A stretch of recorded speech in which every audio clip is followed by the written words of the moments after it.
Eh bien, mesdames et messieurs, bonjour, soyez les bienvenus pour cette nouvelle table ronde du cycle Le Réflexe Propriété Industrielle. Bonjour aux internautes qui nous suivent sur la chaîne YouTube des bibliothèques de l'Université de Caen-Basse-Normandie. Cette table ronde vous est proposée conjointement par le RENIPI, le Réseau Normand Innovation et Propriété Industrielle, et l'UFR Management du Sport. Nous sommes par ailleurs accueillis ici par Julien Legal, qui est le responsable du relais info propriété industrielle de l'Université de Caen-Basse-Normandie. Julien, peut-être un mot rapide pour ouvrir officiellement cette nouvelle table ronde. Bonjour à toutes et à tous, donc bienvenue ici à la BU Sciences TAPS pour cette conférence Déposer sa marque. Donc une table ronde co-organisée par le relais, par le RENIPI, donc le Réseau Normand Innovation Propriété Industrielle, en partenariat avec l'UFR STAPS et la filière Management du Sport. Je voulais remercier aussi tous nos invités, donc Céline Courroux de l'INPI, Monsieur Yvon de la société MAPACH, Monsieur Schuller de RXR Protect et Madame Laporte-Burtin pour Espace Récréa. Et puis je voulais aussi remercier donc Johan Colepis qui va animer cette table ronde. Eh bien merci Julien, je vous le disais en préambule, donc nous poursuivons notre cycle d'exploration de la propriété industrielle avec une nouvelle fois, Julien vient d'en parler, un plateau prestigieux, mais vous allez le découvrir un petit peu après. Alors, nous, après avoir envisagé notamment le secret dans l'innovation, le brevet ou bien encore l'invention, nous vous proposons aujourd'hui un éclairage sur le dépôt de marque et le dépôt de marque sportive. Le chemin est parfois semé d'embûches, périlleux, sportif. Alors, pour vous accompagner, nos invités, et je vous propose de démarrer dès à présent avec Céline Courroux. Alors, vous êtes responsable de l'INPI Basse-Normandie. Céline, peut-être une première question toute simple, de cadrage. Une marque, c'est quoi et est-ce qu'on peut définir la marque? Alors, la marque, en fait, c'est un signe qui sert à distinguer vos produits de ceux des concurrents. L'intérêt d'une marque, ça va être vraiment ça. C'est-à-dire que si vous vous positionnez au rayon des yaourts de votre supermarché préféré quand vous faites vos courses, l'élément qui fait que d'une semaine sur l'autre, vous allez reconnaître le produit que vous voulez acheter, ça va être la marque. Imaginez le même rayon si on enlève toutes les traces, toutes les marques. C'est-à-dire qu'on enlève à la fois Danone, on va enlever donc toutes les marques Danone, type Danette, etc. On va enlever toutes les marques relatives à Yoplait, à Maminova, et donc ce qui fait que vous aurez beaucoup de mal à repérer votre produit préféré dans les rayons. J'aurais pu ma petite crème au chocolat Maminova. Voilà, tout à fait. Donc c'est vraiment l'objectif, c'est vraiment d'accompagner le client pour qu'il repère facilement vos produits. C'est vraiment l'intérêt principal de la marque, et c'est ça dont on va discuter un peu plus tard, c'est-à-dire effectivement comment on articule ça par rapport à sa stratégie globale d'entreprise. Alors peut-être une question sur la forme et les formes que peuvent prendre les marques. Quels sont les signes qui font qu'on a bien affaire à une marque? Alors, la marque est quelque chose de très créatif par rapport à d'autres types de propriétés industrielles. La marque, elle va pouvoir prendre toutes les formes qui peuvent être représentées graphiquement. Donc on voit là, je vous ai mis quelques marques. Donc on a Citroën. Citroën, c'est un patronyme. C'est le nom du fondateur, qui est un chou. On a en dessous un nom géographique, la marque Deauville, qui a été déposée par la municipalité de Deauville et qui en fait une exploitation au travers de licences de marque. À côté, on va avoir la marque Nike.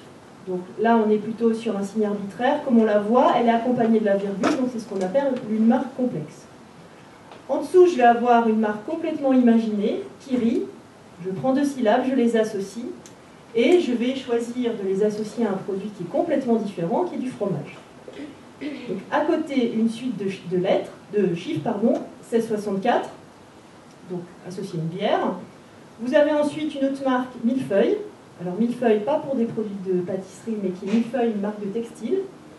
Et puis au-dessus, je vais avoir une autre marque que vous connaissez, qui est aussi une marque semi-figurative, Isigny Sainte-Mère, avec la petite crémière et le petit âne. Je vous ai mis aussi d'autres signes susceptibles de représentation graphique. On va avoir la combinaison de couleurs, alors qui n'apparaît pas forcément très bien en termes de projection, mais qui est le vert et le jaune pour des produits du matériel agricole qui est la marque John Deere. Donc eux, ils ont choisi comme signe distinctif l'association de ces deux couleurs et de ces deux codes Pantone. On a aussi le petit crocodile de chez Lacoste. Et puis des marques un peu plus étonnantes. On va avoir la partition qui est le petit jingle de la marque Haribo, que vous entendez, donc que vous reconnaissez même si vous n'êtes pas devant la télé à ce moment-là. Comme autre exemple, on peut citer le rugissement du lion quand vous êtes en train de faire la vaisselle le soir après avoir mangé. Au début du film, le rugissement du lion, automatiquement, vous savez que c'est la MGM qui a produit ce film. Et puis, on a aussi à côté une marque tridimensionnelle qui va être une célèbre marque de barres chocolatées. Donc, eux, ils ont choisi comme signe cette forme-là, qui pour eux est devenue un élément qui fait que vous, en tant que consommateur, vous allez repérer le produit. Donc, comme on le voit, on a une créativité qui est quand même assez large. La seule limite qu'on a en jurisprudence actuellement, c'est les marques olfactives, donc on ne peut pas déposer des odeurs. Mais ce qui vous laisse quand même beaucoup de créativité possible. Donc ça veut dire donc que une marque, ce n'est pas seulement un logo. Je peux, si moi je me lance dans la fabrication de matériel agricole, je n'aurai pas le droit de réutiliser ces couleurs, puisqu'elles appartiennent, elles ont été en tout cas déposées par la société John Deere.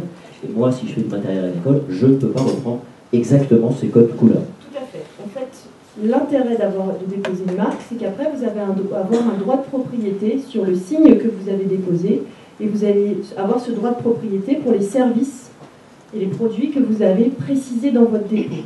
Donc, en fait, ça veut dire que 1664, par exemple, vous ne pouvez pas réutiliser ces termes-là pour des boissons alcoolisées, j'irai même plus loin, pour des boissons tout court et de l'agroalimentaire, puisqu'effectivement, ils vont avoir un droit de propriété sur ce signe-là. Donc c'est quelque chose d'assez fort juridiquement et qui permet vraiment d'asseoir votre entreprise dans le temps en termes de communication et de marketing.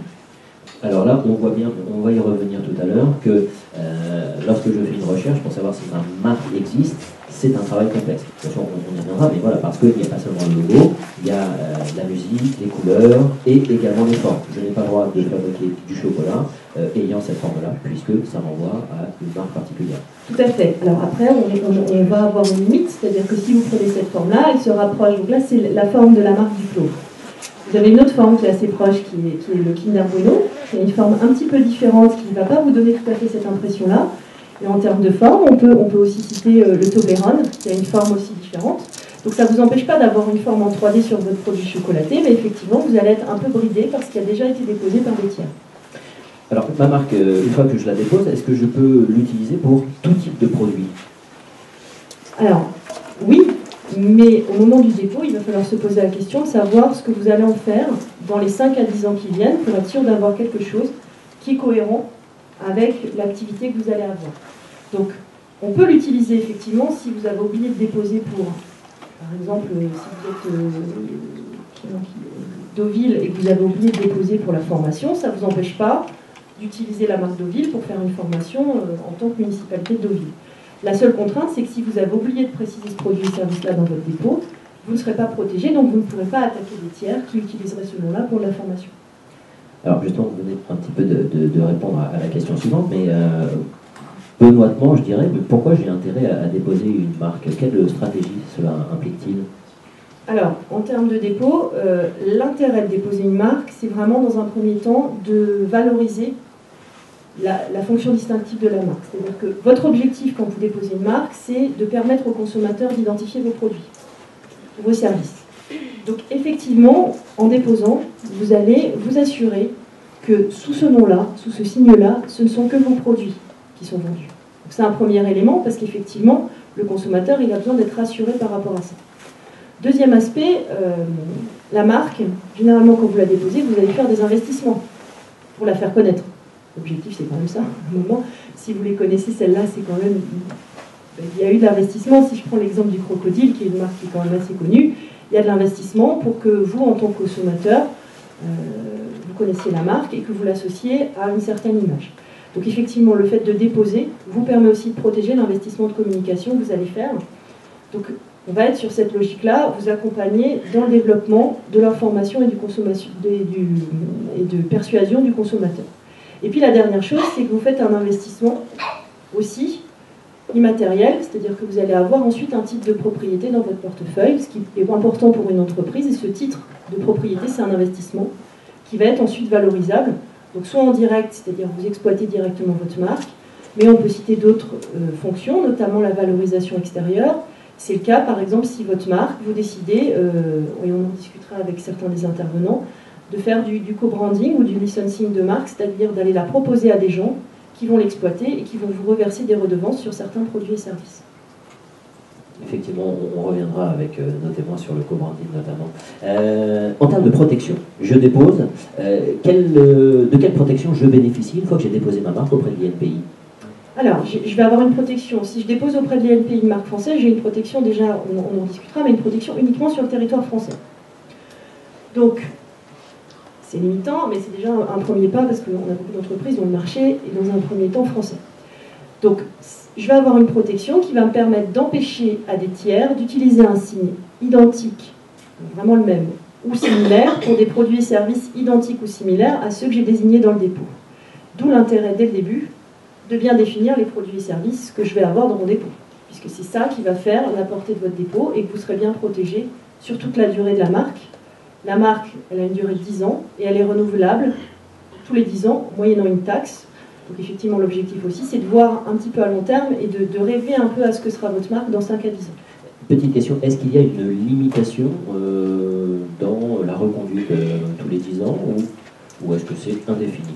C'est indéfini tant qu'il existera un système de propriété industrielle, donc sauf cataclysme gigantesque et météorite qui exterminerait l'espèce humaine, à mon avis, on aura toujours des marques. Ce qui explique pourquoi vous avez des marques qui arrivent à avoir 150, 160, 170 ans, puisqu'effectivement, l'investissement va être dans le temps. Et donc c'est le cas, alors comme pour certaines entreprises, je pense à une entreprise qui fait l'actualité où malheureusement l'entreprise ne va plus très bien, c'est le cas pour la marque Jeannette, qui avait fêté ses 160 ans. Donc effectivement, on est sur le cas où on a des marques qui ont une durée de vie très longue, puisque l'investissement va continuer. Tant que vous n'avez pas d'accident par rapport à votre marque, il n'y a pas de souci, votre marque, vous la renouvelez. Donc moi je crée une marque, je la renouvelle, et puis je peux la transmettre effectivement aux générations futures. Elle m'appartiendra quelque part toujours. Tout à fait.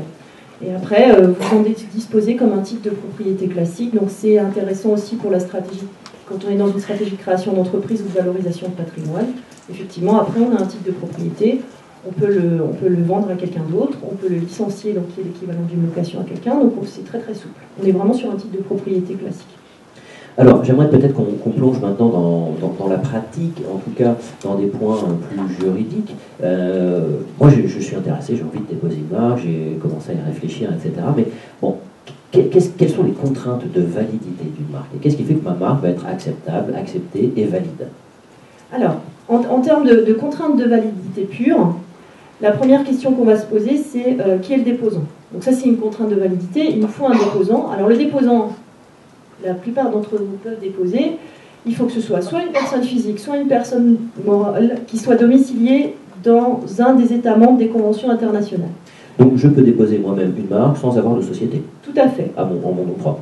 Ce qui est le cas de beaucoup de porteurs de projets. Quand on a un projet de création d'entreprise et qu'on a mis du temps pour constituer déjà son nom, puisqu'effectivement le nom est quand même un des éléments qui vient dans les premiers temps de la constitution du projet, effectivement on peut le déposer même si la société n'est pas créée et même si le projet ne va prendre forme que dans 2 ou 3 ans. Donc ça permet de prendre le droit de propriété sur le signe et surtout d'éviter que quelqu'un le dépose avant vous.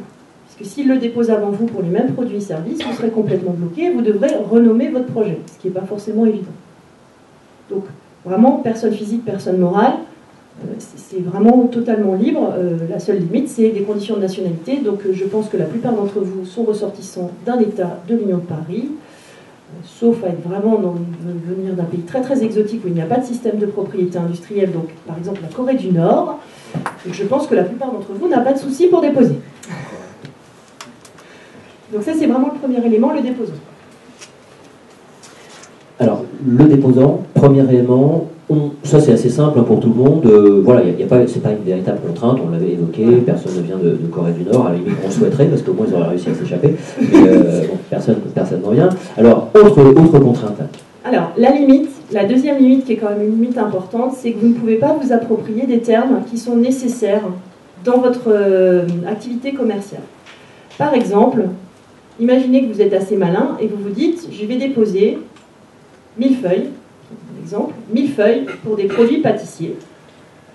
Ça veut dire que j'empêche tous les autres qui font des pâtisseries d'appeler leurs produits des millefeuilles. Alors, je les empêche pas, mais c'est juste que je veux toucher des petites des royalties, redevances, j'imagine bien. À chaque petite feuille J'imagine vendue. bien. Ça, c'est pas possible? C'est pas possible, hein. Sinon je ne serais plus à l'INPI. J'aurais déjà déposé quelques mots un petit peu sympathiques, pain, table, chaise, plein de choses, parapluie peut-être. Peut-être parapluie aussi, j'aurais fait ça, je pense. Donc effectivement... On va voir que vous pouvez prendre un coup de parapluie. On va le voir tout à l'heure, vous serez peut-être notre cobaye d'ailleurs. Donc la fonction, voilà, il faut vraiment retenir ça. Vous ne pouvez pas vous approprier un terme qui est nécessaire aux autres personnes qui font la même activité que vous. Donc ça veut dire que votre marque, elle doit être distinctive. Elle ne peut pas être descriptive de vos activités. Donc je ne peux pas déposer 1000 feuilles pour des millefeuilles. Par contre, 1000 feuilles pour du textile, pas de souci. On est bien d'accord que ce n'est pas du tout descriptif du textile. Donc c'est la seule limite, c'est-à-dire qu'effectivement, on a quand même une contrainte, c'est qu'on ne peut pas bloquer la liberté du commerce des autres et on ne peut pas s'approprier des termes qui sont descriptifs. Ça veut dire que si vous êtes dans le sport, il y a certains termes, notamment les noms de sport, qui ne sont pas appropriables. Automatiquement, c'est assez logique, puisque si vous commencez à déposer le terme polo pour de l'activité sportive, ça veut dire que les autres qui pratiquent la même activité, ben, ils vont devoir trouver un nouveau nom, ce qui est un peu gênant, vu qu'on est sur un nom qui est dans le dictionnaire pour cette activité-là.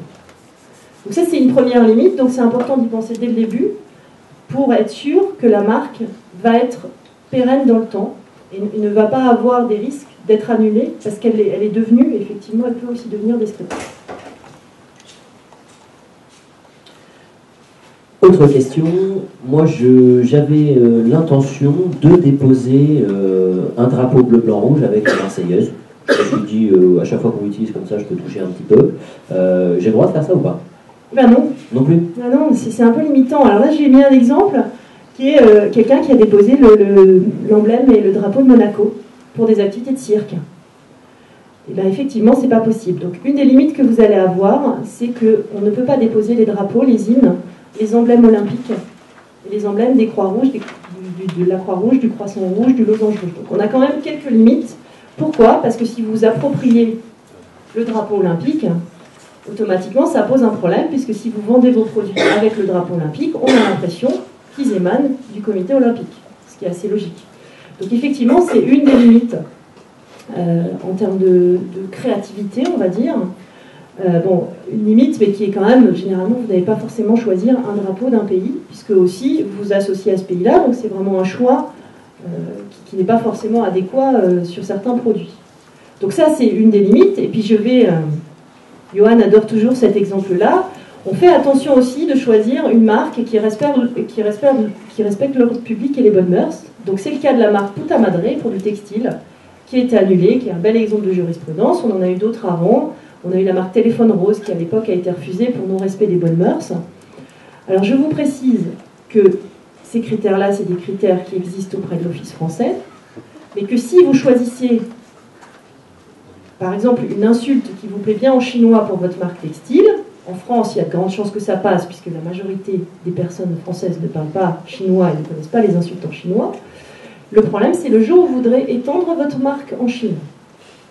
Parce que là, votre marque, elle ne pourra pas être valide en Chine. Alors, j'ai trouvé un exemple qui illustre tout à fait ce que vous dites, c'est que y a un Anglais qui a déposé mais sur l'INPI une marque de vêtements qui est commercialisée au Royaume-Uni et qui s'appelle, vous pourrez vérifier sur la base, La Petite Salope. Alors peut-être qu'au Royaume-Uni ça fonctionne. Effectivement, si le marché français m'intéresse, ça risque, comme vous le dites, d'être un petit peu compliqué. Voilà, on a assez d'exemples de gens qui ne réfléchissent pas à ça. Donc si votre objectif c'est vraiment de créer une marque et d'aller assez rapidement à l'export, ça peut être bien d'avoir des contacts sur les pays que vous visez pour valider que ce n'est pas déplacé sur le pays, que ça ne pose pas des problèmes réglementaires ou des problèmes relatifs aux aspects culturels de ce pays-là. Un autre exemple que je peux vous donner, c'est une marque de céréales qui a une silhouette de femme sur son packaging, une silhouette de femme peu habillée, on va dire. Ça peut poser des soucis en termes de validité de marque sur d'autres pays qui n'ont pas la même appréciation par rapport à leur public et les bonnes mœurs. Donc effectivement, il faut y penser dès le début si vous envisagez d'aller à l'export. On est bien d'accord que si votre objectif c'est de rester en France, vous pouvez vous amuser à choisir une insulte dans une autre langue. Et on évite quand même les langues proches. Puta Madre, c'est un dépôt français et il a été annulé puisqu'effectivement on estime qu'elle est compréhensible sans avoir une grande maîtrise de la langue espagnole. Là, on voit deux exemples intéressants également. Le Mont Blanc. Et pourtant, voilà, ces marques sont connues, reconnues et acceptées. Alors, voilà, la dernière limite que je voulais évoquer et qui est vraiment la limite la plus importante quand vous déposez une marque, c'est de vérifier que la marque que vous déposez est disponible. Puisqu'effectivement, les autres, bon, généralement, vous n'allez pas choisir une marque qui est une insulte, vous n'allez pas choisir de vous appeler pain pour vendre du pain, parce que ça va être difficile de vous faire reconnaître par le consommateur, et vous allez éviter de vous associer à l'image d'un pays ou de choisir des emblèmes interdits. Ça semble évident. Le problème qu'on rencontre assez régulièrement, c'est que les gens ne vérifient pas si la marque est disponible. Ce que j'appelle vérifier si la marque est disponible, c'est vous assurer que vous n'empiétez pas sur les plates-bandes de quelqu'un en déposant ce signe-là. On a un principe qui est le principe qu'on dépose une marque pour des produits et services, donc plusieurs marques peuvent coexister pour des produits et services différents. Alors, je vous ai pris de façon voulue une marque qui est une marque notoire, qui est la marque Montblanc. Donc la marque Montblanc, la première, c'est la marque Montblanc pour les stylos. La dernière, c'est la marque Montblanc pour les crèmes dessert. On est bien d'accord que quand vous achetez un stylo, vous savez très bien que ce n'est pas la même société qui fabrique les crèmes dessert, ou l'inverse. On a entre-temps d'autres personnes qui ont déposé le Montblanc. Donc, la deuxième, c'est l'association de transport Montblanc qui s'occupe de la gestion du tunnel. Et on a à côté les salaisons du Montblanc. Ces marques coexistent. Alors, ça pose quand même des problèmes pour le public, parce qu'effectivement, ça crée beaucoup de marques autour du même lieu géographique. Ces marques coexistent parce qu'elles sont sur des produits et services différents. Je vous précise quand même que je prends des marques qui sont des marques connues. Donc aujourd'hui, si vous repérez que la société Montblanc n'a pas déposé pour la joaillerie, ça ne veut pas dire que vous pouvez déposer pour la joaillerie. Je prends des exemples connus pour que vous tout de suite vous repériez. Mais il faut retenir aussi que vous évitez de vous approprier une marque qui est fortement connue par le public. Aujourd'hui, vous venez me voir, et j'ai eu un client une fois qui l'a fait, il avait déposé Hermès pour du consulting. On est bien d'accord que Hermès est une marque qui est un petit peu connue, comme Chanel. Si vous déposez Hermès pour du consulting, vu que c'est des marques qui ont une très forte notoriété auprès du public, ils peuvent aussi venir faire une opposition à votre marque, même si s'ils n'ont pas déposé pour ces produits et services-là. Donc vraiment, j'attire votre attention sur cet élément-là, la disponibilité, qui est un des éléments clés pour la validité à long terme de votre marque. Alors peut-être qu'on va y revenir justement sur les contraintes, les recherches en tout cas existantes, à l'identique. Mais une fois que ma marque est déterminée, voilà, vous avez choisi votre marque, vous rentrez dans les contraintes de validité, concrètement, je fais quoi? Alors concrètement, je fais quoi? Déjà, je vais déterminer sur quel produit et service je vais la déposer. Donc, qu'est-ce que je vais faire avec cette marque? Qu'est-ce que je vends? Donc les produits et services, on les rentre. Donc, il y a une classification internationale qui est disponible en ligne. La classification internationale, elle sert à des fins de taxation, mais ce qui est important de retenir, c'est que vous devez savoir effectivement ce que vous allez vendre sous cette marque-là. Donc, généralement, vous avez quand même une idée de ce que vous allez en faire. Sinon bon, stratégiquement, c'est quand même un peu bête de se dire on ne sait pas ce qu'on va en faire. Mais, donc, assez rapidement, vous allez pouvoir vous dire qu'est-ce que je vais faire dans les 2 ans qui viennent, qu'est-ce que je vais faire dans les 5 ans qui viennent, et si jamais ça fonctionne bien, dans 10 ans, ma marque, ça sera une multinationale et on vendra aussi de l'événementiel en plus du vêtement de sport, si on rêve. Donc, on va calibrer la marque par rapport à l'activité, à la stratégie que vous allez avoir. Ça, c'est le premier élément, se dire qu'est-ce que je fais, comment je dépose et sur quoi. Donc, effectivement, on a une classification, on a 45 marques. Voilà, 45 classes. C'est assez touffu, hein. Vous pouvez bien sûr télécharger sur le site de l'INPI ces 45 classes. C'est parfois difficile de trouver dans quelle classe se positionner. Alors, c'est parfois difficile, d'où l'intérêt, quand on a un doute, de contacter l'INPI ou l'office du pays sur lequel on veut déposer pour être sûr de bien positionner la marque dans le produit dans la bonne classe. Parce qu'effectivement, c'est pas forcément évident, c'est une méthode de classement qui subit une certaine logique comme toutes les méthodes de classement et qui n'est pas forcément accessible de prime abord sur tous les produits et services. Alors une fois que moi j'ai trouvé ma classe, comment je fais pour vérifier si la marque est bel et bien disponible? Alors, en termes de vérification de la disponibilité, il y a une base de données en ligne qui permet de faire des recherches de premier niveau. Il faut que vous sachiez tous qu'il n'y a pas d'examen à l'INPI de la disponibilité. Donc aujourd'hui, vous cotisez tous, vous déposez la marque Adidas pour du fromage, ou même Adidas pour du textile. Imaginons que vous êtes un peu joueur. Vous avez Adidas pour du textile, la carte bleue passe, votre dépôt est bien rempli, le dépôt il est passé.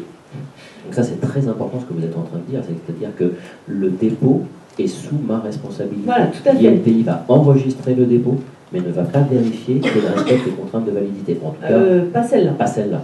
Les autres oui, mais pas celle-là. Donc ce qui veut dire que c'est au titulaire d'une marque d'aller de façon régulière vérifier si des gens n'empiètent pas sur son terrain. Ce qui veut dire que si vous déposez Adidas, vous vous amusez, vous cotisez tous, vous déposez Adidas, la marque va être publiée 6 semaines après, vous allez recevoir un petit courrier du juriste d'Adidas qui va vous dire que c'est une marque déposée, au cas où vous ne le sauriez pas, hein, mais bon, vous n'avez pas fait de recherche, donc effectivement vous avez joué, et qui va vous demander de retirer votre marque. Et qui va vous expliquer, donc vous pourrez même l'appeler, parce que généralement ils sont assez pédagogues, c'est le groupe qui vous pouvez avoir au téléphone, et qui va vous expliquer que si vous ne retirez pas votre marque, ils vont faire opposition à votre marque, puisque effectivement vous avez déposé le même signe pour des produits et services identiques à ceux qu'ils ont eux dans leur dépôt. Alors, pourquoi l'INPI ne vérifie pas la disponibilité? Tout simplement parce que, effectivement, c'est très subjectif. Imaginons que vous ayez choisi un peut-être petit animal tout mignon, un chaton pour votre marque de textile. Et que vous ayez écrit chaton avec le chaton qui bondit en dehors du C. Alors ça ressemble un petit peu à une marque qui s'appelle Puma, hein, avec un puma qui sort du P. Mais peut-être que Puma va estimer que votre chaton, il a quand même un look très très différent, qu'on est sur l'imaginaire entre le puma et le chaton. On est différent, un chaton c'est mignon, c'est pas trop agressif, on n'est pas sur de la performance quand même, enfin moins qu'un puma qui court vite, qui est félin. Peut-être qu'ils vont estimer que ça les embête pas. Et donc vous voyez qu'effectivement il y a un élément de subjectivité qui fait qu'on évite les risques, mais que peut-être que quelqu'un réagira alors que vous étiez dit, ben non ils vont pas réagir, j'ai choisi une chouette, ils ont un hibou, tout le monde fait la différence entre une chouette et un hibou, voyons, ils vont rien dire. Donc c'est important de vraiment verrouiller, et si vous avez un doute, alors moi j'ai beaucoup de clients qui ont des doutes, il vaut mieux se dire je choisis un autre signe que de prendre le risque, parce que le risque il existe au tout début de la vie de votre marque, et le titulaire va pouvoir agir devant le juge pendant 5 ans à compter de la connaissance de la marque. Donc effectivement on est sur quelque chose qui peut faire que vous avez un risque pendant très longtemps, et si votre société a grossi, c'est bête d'avoir à changer de nom au bout de 3 ou 4 ans. Oui, parce que alors là, effectivement, ça peut tout simplement faire couler l'entreprise, hein, si on n'a pas pris ses précautions en amont. Une petite question concernant le coût. Combien ça va me coûter cette aventure? Simon. Combien ça va coûter en termes de taxes? Je vous ai mis les taxes pour la France. Donc ça, c'est les taxes si vous déposez vous-même. 225 € pour un dépôt papier, 200 € pour un dépôt en ligne, pour 10 ans. Le renouvellement, je vous ai mis le tarif aussi, on est à 240 € de taxes. Donc ça, c'est si vous déposez vous-même, donc c'est-à-dire vous faites la recherche de disponibilité, vous effectuez votre dépôt. Le risque repose entièrement sur vos épaules, notamment de vérification de la disponibilité. Si votre objectif, c'est de créer une entreprise et que l'identité de l'entreprise repose en fait sur cette marque, et tous les coûts de communication que vous allez faire aussi, ça peut être intéressant de passer par un professionnel dont c'est le métier, qui va lui vérifier la disponibilité, vous donner des éléments par rapport au risque, go, no go, j'y vais pas, vous décidez si vous y allez ou si vous n'y allez pas après, mais, et qui va un petit peu plus verrouiller les choses juridiquement pour que vous ayez quelque chose qui soit un titre de propriété plus solide. Parce qu'effectivement, vu que le dépôt passe, si votre carte bleue passe, vous pouvez avoir l'impression des fois qu'elle est disponible, alors qu'en réalité pas du tout. C'est ça le problème. Donc il faut se poser la question de savoir quel est votre budget et quel est l'investissement et l'énergie que vous allez mettre à faire que cette marque soit connue. Si l'objectif c'est vraiment d'en faire le porte-étendard de vos valeurs, ça peut être intéressant d'avoir une sécurisation plus importante. Et donc de passer par un professionnel dans ces métiers. Alors, une fois que ces éléments sont verrouillés, j'ai envie de poser la question, et après c'est fini? Après c'est bon, j'ai déposé les contraintes de validité, etc. Tout roule, je me soucie de plus rien, ça y est, la vie de la marque est lancée. C'est ce que je vous ai dit. Donc déjà la première chose, c'est que effectivement, je vais devoir être vigilant et aller régulièrement sur la base pour voir si des gens ne déposent pas la même chose que ce que j'ai déposé. C'est-à-dire défendre ma marque. Donc ça c'est la première chose, c'est-à-dire qu'effectivement une fois que j'ai déposé, je vais devoir être vigilant en tant que titulaire de marque pour défendre ma propriété. Deuxième chose, c'est que effectivement je dépose, je vais avoir un délai et les gens vont pouvoir se manifester en disant j'ai une marque, moi je ne suis pas d'accord. C'est ce que j'évoquais tout à l'heure, ils vont pouvoir faire opposition à ma marque. Donc ça c'est quand même un des points qui est important. Et puis, une fois que j'ai une marque, il faut que je l'exploite. C'est-à-dire qu'il va falloir aussi retenir que ma marque, je l'ai déposée, je ne la laisse pas dans un coin pour la renouveler que dans 10 ans. Je vais devoir l'exploiter et ne pas la laisser en fait en friche pendant 5 ans. Si je la laisse pendant 5 ans en friche sur certains produits et services, c'est comme si elle n'existait plus pour ces produits et services-là, c'est-à-dire qu'elle va avoir une fragilité que, pour le moment, vous n'aurez pas forcément conscience et que les autres ne sauront pas, mais elle existera, cette fragilité, et elle peut nuire à votre marque pour le futur. Donc ça, c'est vraiment les éléments de base. Et puis, je dirais, un élément assez classique en droit de la propriété, c'est qu'une fois que j'ai une marque, si je change d'adresse, je préviens l'INPI. Si je change de titulaire et que je cède la marque, je préviens l'INPI, etc. Ça, c'est logique. Et puis, je dirais le point le plus important, et la question qu'il faut se poser, c'est effectivement, est-ce que ma marque, j'ai besoin de l'étendre à l'étranger? Parce que la marque, il va falloir la faire vivre en cohérence avec votre stratégie d'entreprise. Donc, si vous allez assez rapidement à l'export, déjà, vous vous êtes posé la question de savoir si elle remplit les critères en France et sur les pays que vous visez, est-ce qu'elle est disponible en France et sur les pays que vous visez, et surtout, je l'étends pour qu'elle soit en cohérence avec ma stratégie de développement. Puisque là, vous déposez que pour la France, ça veut dire que pour chaque pays que vous allez viser, il va falloir faire la même chose pour protéger les investissements de communication sur ce pays-là. Le conseiller en propriété industrielle, il va lui vous dire, vous chiffrez le risque, vous accompagner sur la rédaction du titre et sur l'analyse de la disponibilité de la marque. Donc effectivement, si certains d'entre vous ont des questions, il ne faut pas qu'ils hésitent, ils m'envoient un petit mail, on cale un rendez-vous, soit téléphonique, soit en personne, et ça permet d'échanger sur votre projet pour être sûr que vous partez dans la bonne direction. Vous n'irez pas forcément vers un dépôt de marque, ça va dépendre de votre volonté. On a des gens qui vivent très bien, par exemple un boulanger, il peut très bien vivre sans avoir un dépôt de marque, en ayant juste sa dénomination sociale qui va le protéger sur sa zone de chalandise. Donc effectivement, vous n'allez pas forcément aller déposer une marque. L'essentiel, c'est de se poser la question et de faire le choix pour éviter les erreurs. C'est vraiment ça, c'est-à-dire de se dire, je suis cohérent. Si mon objectif c'est d'inonder la France de t-shirts, je dépose une marque française. Si mon objectif c'est d'inonder la plaine de Caen de t-shirts, c'est peut-être pas la peine d'aller déposer une marque. Ça vous suffira peut-être d'être protégé que sur la plaine de Caen. Et peut-être que vos t-shirts vont aller en dehors de la plaine de Caen, donc on ne sait pas. Dans ces cas-là, on se posera la question d'un dépôt. Eh bien, merci beaucoup, Céline Corot. L'appel est lancé. Voilà, n'hésitez pas à faire appel à ces services. De la théorie à la pratique, eh bien, oui, je pense que effectivement, vous pouvez applaudir. Merci, Merci Corel, merci beaucoup. Je le disais, de la théorie à la pratique, je vous propose de franchir le pas dès à présent. Je me tourne donc vers vous, David Schuller. Bonjour, vous êtes le président fondateur de la société RXR Protect. Vous commercialisez un produit tout à fait innovant, un gilet de protection, destiné notamment à des pratiquants de sport extrême comme le motocross, mais qui finalement se décline dans tous les sports comportant des risques de chute, l'équitation, le ski, le VTT. Est-ce que vous voulez bien tout d'abord nous présenter ce gilet de protection et surtout la technologie que vous avez inventée qui fait que cette invention rend ce gilet unique au monde? Bonjour à tous. Donc oui, alors, chez RXR, on travaille essentiellement sur la protection du corps pour les sports à risque. On a mis au point un système de coussin d'air qui est assez simple puisque vous avez un cloisonnement à l'intérieur qui permet de laisser passer l'air lorsqu'on appuie doucement sur le coussin et ces flux d'air viennent se contrarier au moment d'un choc violent et du coup vous absorbez l'impact. On vient un petit peu en rupture de 40 ans de protection du corps qui était essentiellement basée sur du plastique ou de la mousse. Et du coup, on a pour seul objectif de changer la performance et d'amener une vraie performance d'absorption, puisque les sports évoluent, et en l'occurrence, la vidéo, enfin tout ce qui entoure aujourd'hui le sport, n'autorise plus de faire un sport, entre guillemets, à risque d'une façon conventionnelle. On a besoin de plus, on a besoin de démontrer, les réseaux sociaux, les trucs. Donc bref, on est dans cette logique d'apporter de la performance au niveau de la protection du corps, essentiellement sur la partie dorsale et frontale.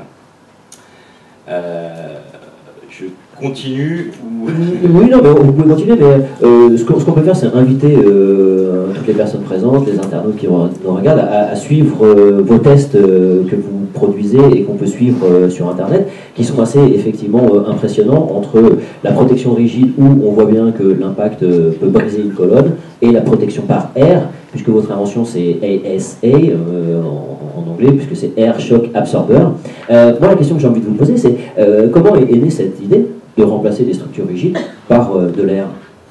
Elle est née d'une histoire, puisque bon, à l'origine pratiquant, ayant vu autour de moi pas mal d'accidents, et en réfléchissant un petit peu, il y a eu aussi l'arrivée de l'airbag dans la voiture, qui était difficilement adaptable, bien qu'elle existe, hein, le système explosif existe pour d'autres applications dans la moto par exemple, mais je pensais que c'était compliqué de l'adapter à des sports où on est tout le temps en action, où on peut tomber 3-4 fois dans la journée.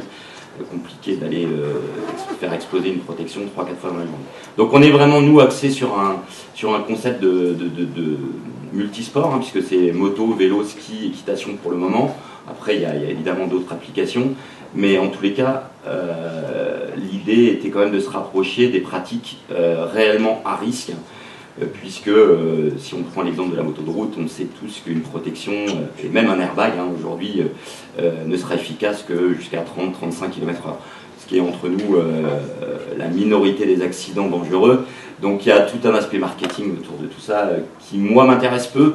On reviendra peut-être après sur ma vision de la marque, qui est un peu différente, je pense, enfin, qui n'est pas différente, hein, qui est sur la partie théorie. Bon, bien sûr, de la théorie à la pratique. Hein. Vous débutez donc l'aventure en bricolant vous-même des gilets hein, que vous testez directement en course, et vous parliez d'une méthode par tâtonnement, finalement. Exactement.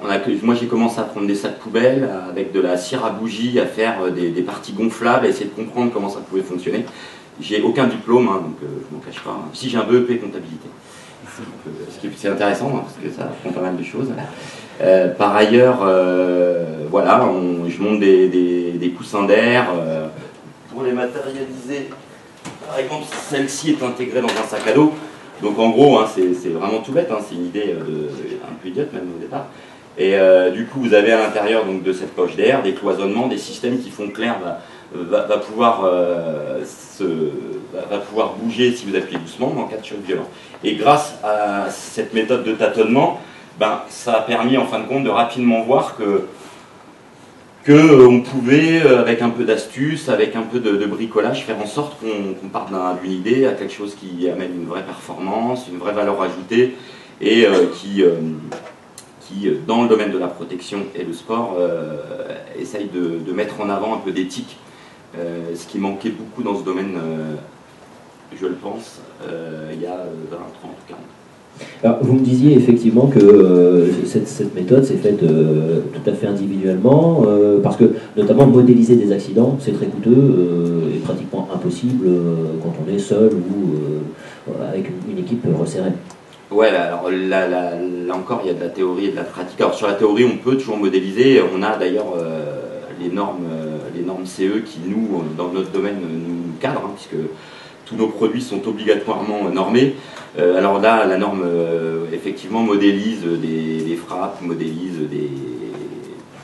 des simulations d'accidents, qui, à mon sens, restent, un, peu efficaces, et deux, souvent inutiles.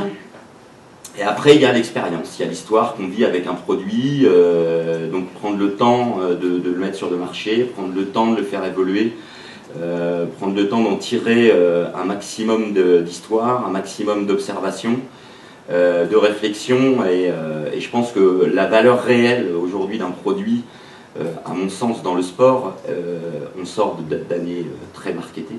Je pense que l'éthique dans un produit concernant le sport reste pour moi, et vous jeunes, vous devez absolument, vous avez la théorie, hein, ce que vous êtes en train, mais à un moment, il faut bouger les choses. Il faut arrêter de croire qu'on peut vendre des produits aujourd'hui qui n'ont pas derrière une connotation éthique par rapport à ce que ça vise. Je pense que c'est super important aujourd'hui. Alors, on va brûler un peu les étapes, mais je sais que les coulisses d'accélérateur, ça vous fait pas peur. J'aimerais qu'on s'attarde sur la stratégie de marque hein, que vous mettez en place. Alors, vous finalisez votre produit, vous déposez un brevet, ça c'est important, hein, européen et américain, et vous créez la marque RXR Protect. Finalement, vous débutez l'activité en avril 2010. Vous me disiez qu'il fallait, en amont, être capable de bâtir une vraie réflexion pour tracer une stratégie de marque cohérente, dès le démarrage. Complètement. Moi, je suis vraiment défenseur de cette option qui est de dire on met beaucoup de réflexion avant, le temps dans ces domaines de protection industrielle reste un élément hyper important. Bon, moi j'ai eu la chance d'avoir un brevet accepté avec des recherches d'antériorité qui étaient pas réellement contraignantes, donc du coup j'y suis allé dans ce sens. Sur les problèmes de la marque, j'étais un peu plus lent et je suis même encore un peu dubitatif sur 2-3 choses. Alors moi je ne vais pas vous parler je vais vous parler de ce que je pense et essayer de vous donner mon avis, et mon avis n'est pas forcément le mieux, hein, mais pour moi la marque elle est c'est d'abord l'histoire qui compte avant la marque. Je regardais les grandes marques tout à l'heure, ça me faisait penser à des choses marrantes, c'est que ces marques-là existent depuis très longtemps, on vous bassine avec ça, vous êtes une génération éduquée dans la marque, vos enfants en auront marre, et je pense que l'histoire est plus importante que la marque. Pourquoi? Parce que je voyais 1664, ça évoque tous une bonne cuite à pas cher, hein, on est d'accord au départ. Donc je suis plutôt fervent de ça, de construire l'histoire, et je dirais que la marque devient un problème de riche. Le jour où vous aurez à défendre une marque devant les tribunaux, entre nous, hein, à 90%, ça sera bien pour vous, parce que vous aurez gagné de l'argent. Donc je considère toujours qu'il est super important de connaître la théorie. C'est pour moi la base, hein, c'est d'ailleurs, il faut commencer par là. Puis après il faut que vous, votre génération, vous ne vous mettiez pas dans ces espèces d'idées aseptisées qu'on vous apprend. Non. La vie d'une marque, c'est bien autre chose que ça. La vie d'une marque, c'est une histoire. Il faut créer l'histoire. Alors évidemment, si demain vous postulez pour des grandes entreprises qui ont des projets de développement très cadrés, nous on bosse. Moi, je bosse aujourd'hui pour des grosses boîtes où effectivement, la première chose qu'on va faire, on va parler pendant 3 mois de la propriété, de la marque, etc. Parce qu'ils ont des acquis qui sont très forts. Mais si demain vous êtes dans l'entrepreneuriat, c'est bien différent. Construisez l'histoire de la marque, faites-la forte, solide, cohérente. Et puis après, effectivement, vous avez... je pense que l'énergie n'est pas à mettre dans le dépôt de la marque. L'énergie, il est à mettre dans l'histoire de la marque. Pour moi, c'est ce qui prime dans toutes les discussions. De mon point de vue, d'entrepreneur, de petite entreprise, et voilà, je me remets vraiment à mon niveau. Nous, on est des minus. Hein. Par ailleurs, après, vous avez la chance de pouvoir consulter. Il y a suffisamment d'outils, et pour ça, la France, c'est un pays qui est magique. Vous avez suffisamment d'outils et d'aides qui vous permettront d'arriver avec vos problématiques et de faire en sorte qu'elles soient analysées, traitées. Voilà. Mais dans tous les cas, pour moi, la marque, c'est d'abord une histoire. C'est pas un logo.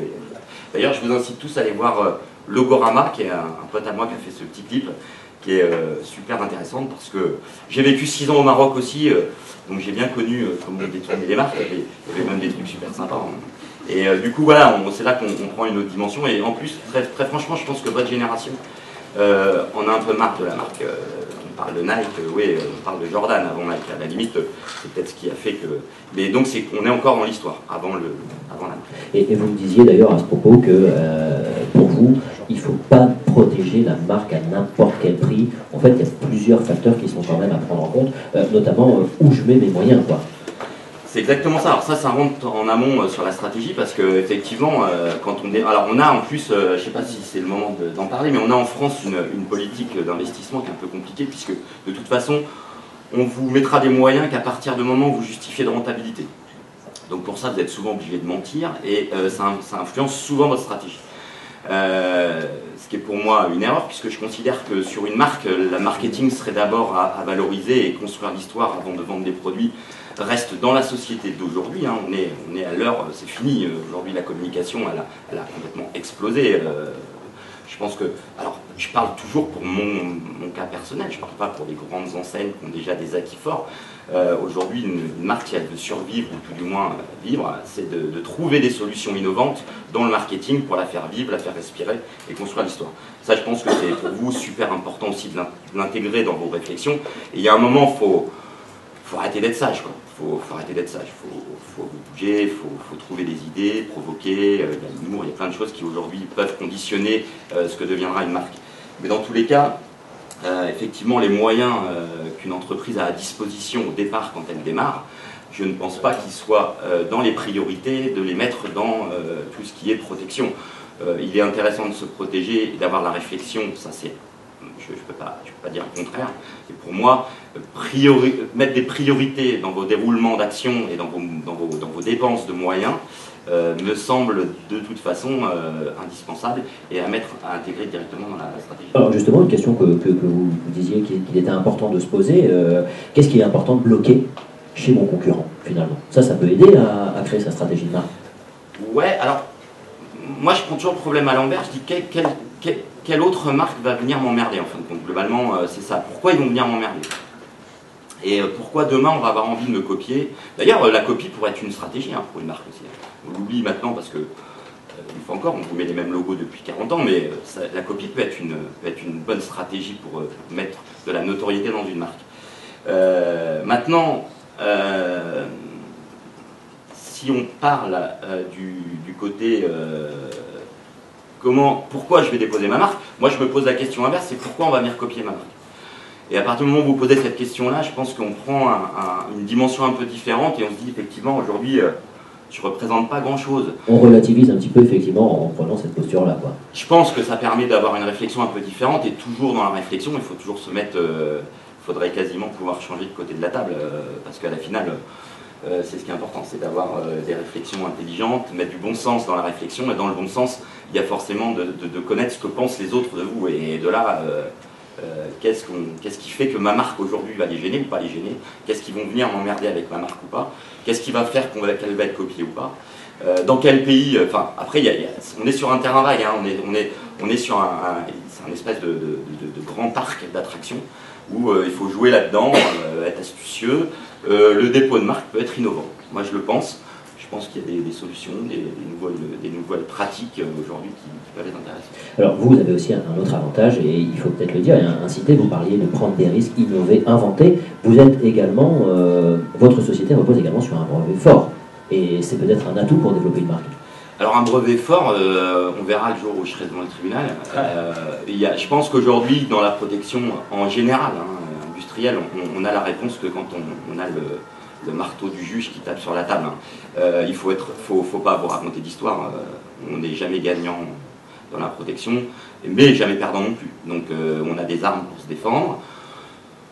Tout cela en font partie. Je reviens quand même sur l'idée de départ, c'est que l'histoire de votre marque fera de toute façon qu'elle sera plus forte que l'autre à la finale, puisque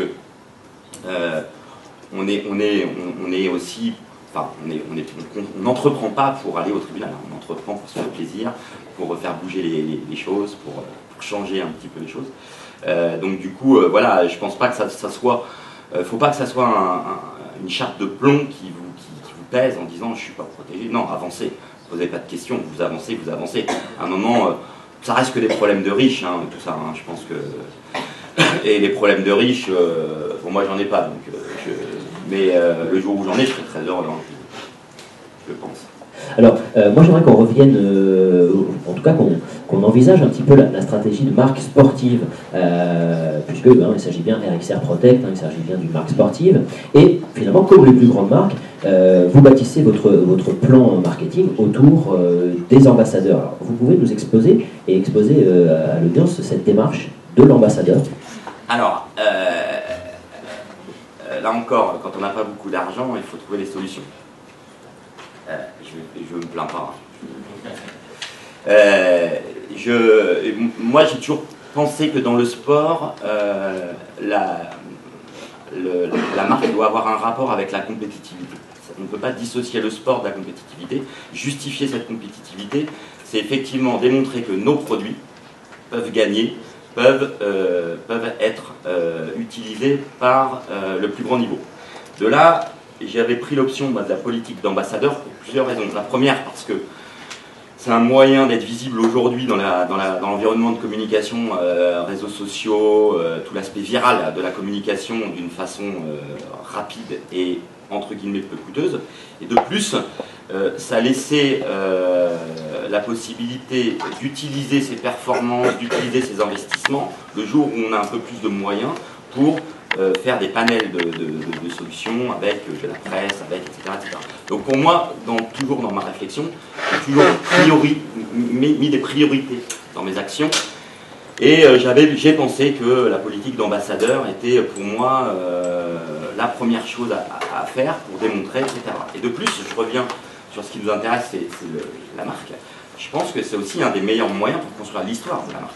Pourquoi? Parce qu'une marque devient forte à partir du moment où elle a des palmarès, où elle a des acquis dans les différentes compétitions dans lesquelles elle s'est inscrite ou engagée, forte. Donc du coup, pour moi, c'était à la limite, c'était presque que du bon sens. Il n'y avait pas beaucoup d'intelligence là, donc c'était que du bon sens. Concrètement, vous sponsorisez une cinquantaine de sportifs de haut niveau.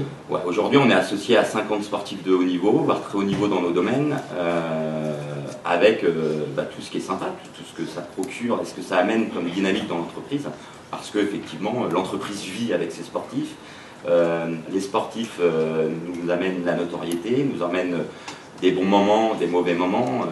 Là, on vient d'en passer un mauvais, on avait une épreuve qui était le Touquet la semaine dernière, avec une préparation de 3 mois, on avait mis beaucoup d'espoir dessus, et puis ça s'est pas passé comme on voulait. Alors ça, sur le coup, ça fait chier, et puis après, on se dit, en fin de compte, non, ça ne fait pas chier, ça. Comment on va l'exploiter et comment on va en profiter? Et puis de notre côté, la semaine prochaine, il y aura une autre course, un autre événement. Dans le ski, en ce moment, on a des jeunes qui performent. Dans le vélo, on a un multiple champion du monde qui nous défend. Donc aux États-Unis, on construit sur des jeunes. Enfin bref, de toute façon, la stratégie d'Ericsser aujourd'hui reste axée. Enfin, le pignon central reste l'ambassadeur, le sportif, avec ses sensibilités, ses susceptibilités, tout ce qui... Oui, justement, c'est intéressant ce que vous disiez, parce que, évidemment, avoir un ambassadeur, sponsoriser un sportif, c'est une contrepartie financière, bien sûr, mais pas seulement. Vous parliez de l'aspect humain, les sportifs ont besoin d'être soutenus, aimés, protégés. C'est ce qui est sympa dans la relation avec un sportif, c'est qu'il est hyper fragile. Donc, pour défendre bien votre marque, vous devez d'abord avoir un lien fort avec lui.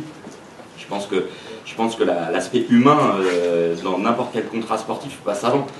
Pour plusieurs raisons. La première, parce qu'il va avoir envie de vous défendre, parce que quand il va parler de votre marque ou la défendre, il pensera à vous et il mettra de l'affectif, il a besoin d'affectif. Et puis deuxièmement, je pense que pour essayer d'amortir ses coûts, il faut du moyen terme, voire du long terme, et que la gestion du long terme, c'est comme le mariage, ça s'entretient, ça se construit, et je pense que c'est passionnant de ça comme ça. Vous me disiez, c'est l'outil le moins coûteux, le plus adapté, le plus performant, mais finalement, malgré tout, ça reste insuffisant quand on a une démarche de storytelling, c'est ce qu'appellent les Américains, créer une histoire, c'est le storytelling. Vous preniez l'exemple de Nike, qui investit, grosso modo, dont les investissements représentent 40% sur le sportif, et puis toutes les déclinaisons, finalement, c'est là où l'argent est mis, 60% sur utiliser les visuels, ce genre de choses. Ouais, c'est une première pierre, le sportif est la première pierre à l'édifice, après exploiter ses performances, son image, etc., coûte en moyenne 1,5 fois, 2 fois le prix de ce que peut coûter un sportif. Il est évident que quand on voit Nike, si je prends Nike encore, parce que ça, qui sont dans un tournoi, en finale d'un tournoi avec deux de leurs ambassadeurs sur le terrain, on pourrait croire que ça suffit. Et malheureusement non, on sait aujourd'hui que la communication est de plus en plus diluée. On est très très tribal, on devient très tribal dans notre façon d'envisager la marque. Séduire les tribus est compliqué parce que chaque tribu a ses codes et qu'il y a de plus en plus de codes. Et de rentrer dans tous ces codes et dans toutes ces tribus coûte de plus en plus d'argent. Alors effectivement, c'est très intéressant parce qu'on a vu avec vous que finalement, ce qui nous semblait finalement compliqué au démarrage, c'est-à-dire déposer une marque, recherche d'antériorité, etc., ce n'est qu'une toute petite partie du travail de l'entrepreneur. C'est même accessoire parce que finalement, c'est juste la béquille avec laquelle on va se lancer et puis démarrer une campagne plus large, la campagne de marketing. La marque doit toujours être complétée par une campagne marketing et puis de la réflexion aussi de la commercialisation des produits. Oui, tout à fait. Moi, je veux surtout pas je suis pas là moi pour vous faire un cours, je sais pas mon métier. Je suis là pour essayer de vous emmener un peu dans votre truc. Maintenant, je reste quand même convaincu que la théorie, le travail de l'INPI reste essentiel. Il faut pas me faire dire ce que j'ai pas dit. Je pense qu'il faut en avoir pleine visibilité, l'avoir comprise, sans forcément rentrer dans les détails, parce que ça ne doit pas vous miner. Et c'est pour moi, je vous dis encore une fois, c'est un problème de riche, et je me répète, mais c'est vrai. Après, je pense que l'énergie au départ, elle est plutôt à mettre sur la construction de cette marque. Pourquoi cette marque va être importante, pourquoi, voilà. Et du coup, effectivement, on rentre après dans un no man's land d'idées, où commercialiser un produit. On n'a pas parlé des dépôts de modèles, mais c'est aussi des solutions. Je pense qu'il y a aujourd'hui une somme d'outils qu'il faut intégrer quand on est au moment de la réflexion, de se dire comment aujourd'hui, merde, ma marque elle commence à avoir de la notoriété.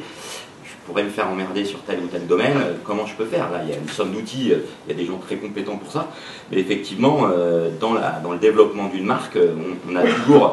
Enfin, moi j'ai pour habitude, il y a 3-4 curseurs qu'il faut essayer de monter en même temps, il ne faut jamais en mettre un trop loin devant l'autre, parce que c'est des solutions qu'on peut se brûler. Donc essayer de monter les curseurs en même temps, essayer de bien visualiser son business, de rester focus sur les priorités, la stratégie, avoir une stratégie forte et cohérente, ça permet quand même d'avoir, à mon sens, enfin tout du moins, à mon sens, de ne pas utiliser l'énergie au mauvais endroit. Oui, parce que vous disiez effectivement, en parlant des curseurs, si je mets tout l'argent sur le marketing, comment je fais ensuite pour produire derrière? Parce que effectivement, mettre tout l'argent sur le marketing, c'est obtenir une certaine notoriété, être connu du grand public, les commandes vont arriver, mais si j'ai plus d'argent, si j'ai plus de trésorerie pour suivre derrière, voilà, c'est aussi un problème. Complètement. Hein, je pense qu'effectivement, bon là, on va plus être dans la gestion, mais il est clair qu'une entreprise, quand elle démarre, moi je prends l'exemple de la mienne, on est une toute petite entreprise, on n'est pas rentable, l'argent reste un de nos principaux problèmes, de pouvoir à la fois se développer en tant que marque et en tant que produit aussi. Et encore, on est bien lotis, on a un brevet, on a tout ce qu'il faut, on a des performances, on sait les justifier, mais c'est pas pour ça que c'est simple. On est dans un environnement aujourd'hui où les fortes marques ne laissent pas leur place, et de moins en moins, on s'aperçoit que les acquis de ces marques qui ont 15, 20 ans, même des fois beaucoup plus, sont très très très ancrés. On monopolisé les distributions, les canaux de distribution, les moyens des distributeurs, et qu'effectivement, pour une petite marque, il faut être astucieux, il faut être dynamique, je dirais qu'il faut éviter qu'ils nous emmènent sur leur terrain, parce que quand on va sur leur terrain, on est perdant d'avance. Il faut plutôt essayer d'être innovant et d'essayer de les prendre de l'autre côté, parce que vous allez faire un 360 en 5 minutes, hein, la décision elle est prise, vous êtes tout seul. Pour prendre 5 degrés, pour bosser un peu avec des grosses marques, parce qu'on commence à le faire un petit peu, pour moi c'est insupportable. Pourquoi? Parce que vous avez une réunion, il y a 12 personnes, en règle générale, le temps de la réunion, il y en a un qui est viré, il y en a un qui arrive, et celui qui arrive, il faut qu'il imprègne un petit peu qui justifie tout du moins son salaire. Donc on rechange tout. Donc nous on a cette chance, petite entreprise, d'être super agile. Et le jour où on perd notre agilité, ça sera qu'au détriment de moyens financiers, parce que pour nous c'est notre force, c'est de pouvoir faire l'intérieur à n'importe quel moment, n'importe quoi. Alors, David Schuller, peut-être en guise de conclusion, quels conseils on pourrait donner à des créateurs, des futurs créateurs? Toujours difficile cet exercice, hein, je sais bien, mais... Non, bon, pour moi c'est simple, c'est soyez fous, quoi, lâchez, arrêtez d'écouter, faites, avancez. Faites ce que vous avez envie, comme vous avez envie. Il n'y a que ceux qui font rien qui se trompent pas. Donc faites des choses, sortez. On est aujourd'hui, ça y est, on est parti. Il faut que ça bouge, il faut que ça swing. Je pense que vous craignez rien à votre âge. Il n'y a rien. Crainte de perdre, ça vaut rien. Des fois on perd. Moi j'ai perdu beaucoup. Et puis tu regagnes, et puis tu perds, tu regagnes. Donc je pense que l'école c'est très bien. C'est pour vous des bases théoriques qui sont indispensables. Qui m'aurait peut-être aidé un peu plus d'ailleurs. Mais par ailleurs, à un moment, il faut lâcher ça, puis il faut y aller. Vous avez tout pour le faire. Soyez, même quand vous allez rentrer, je dirais, dans des entreprises, n'allez plus postuler pour amener votre petit savoir, qui n'est rien en fin de compte. Amenez des idées, soyez différents des autres. Je pense que être différent, pour moi, aujourd'hui, dans la société actuelle, c'est un grand point fort. Et explorer des nouvelles choses. Merci beaucoup, David Schuller. Bravo. On a envie. Merci beaucoup. Je vous propose à présent de découvrir un autre aspect de la stratégie de marque, avec toujours une marque sportive, mais non plus de produits, mais de services. Marine Laporte-Burtin, bonjour. Vous êtes la responsable juridique de la société Espace Récréa. Alors, j'ai souvent le plaisir de dire ça. Espace Récréa, bon, je pense que tout le monde connaît, mais peut-être sans le savoir. Est-ce que vous pouvez nous présenter votre activité ? Oui, alors nous, groupe Espace Récréa, le siège social est à Hérouville-Saint-Clair. Alors quand vous dites qu'on nous connaît sans nous connaître, et là ce sera peut-être un aspect dont on traitera tout à l'heure, notre groupe gère des centres aquatiques principalement, donc plus d'une quarantaine, et une dizaine de campings sur l'ensemble du territoire français. Vous ne connaissez peut-être pas Espace Récréa ou Récréa, par contre vous connaissez peut-être Forméo, Sirena, Duneo, Aquavir. Voilà, ce sont des centres aquatiques que nous gérons dans la région et pour lesquels vous, public, on va plutôt mettre en valeur les noms des centres que notre société. Donc nous on gère en délégation de service public. C'est-à-dire que nous ne sommes pas propriétaires des bâtiments, des centres aquatiques, mais ce sont les collectivités propriétaires qui nous les mettent à disposition. Vous voyez ça grosso modo comme un locataire et un propriétaire, et on exploite le centre aquatique, donc de A à Z, c'est-à-dire qu'on va recruter le personnel, on va proposer les activités, on va donner les cours, surveiller les bassins, et on va traiter l'eau, traiter l'air, et nettoyer.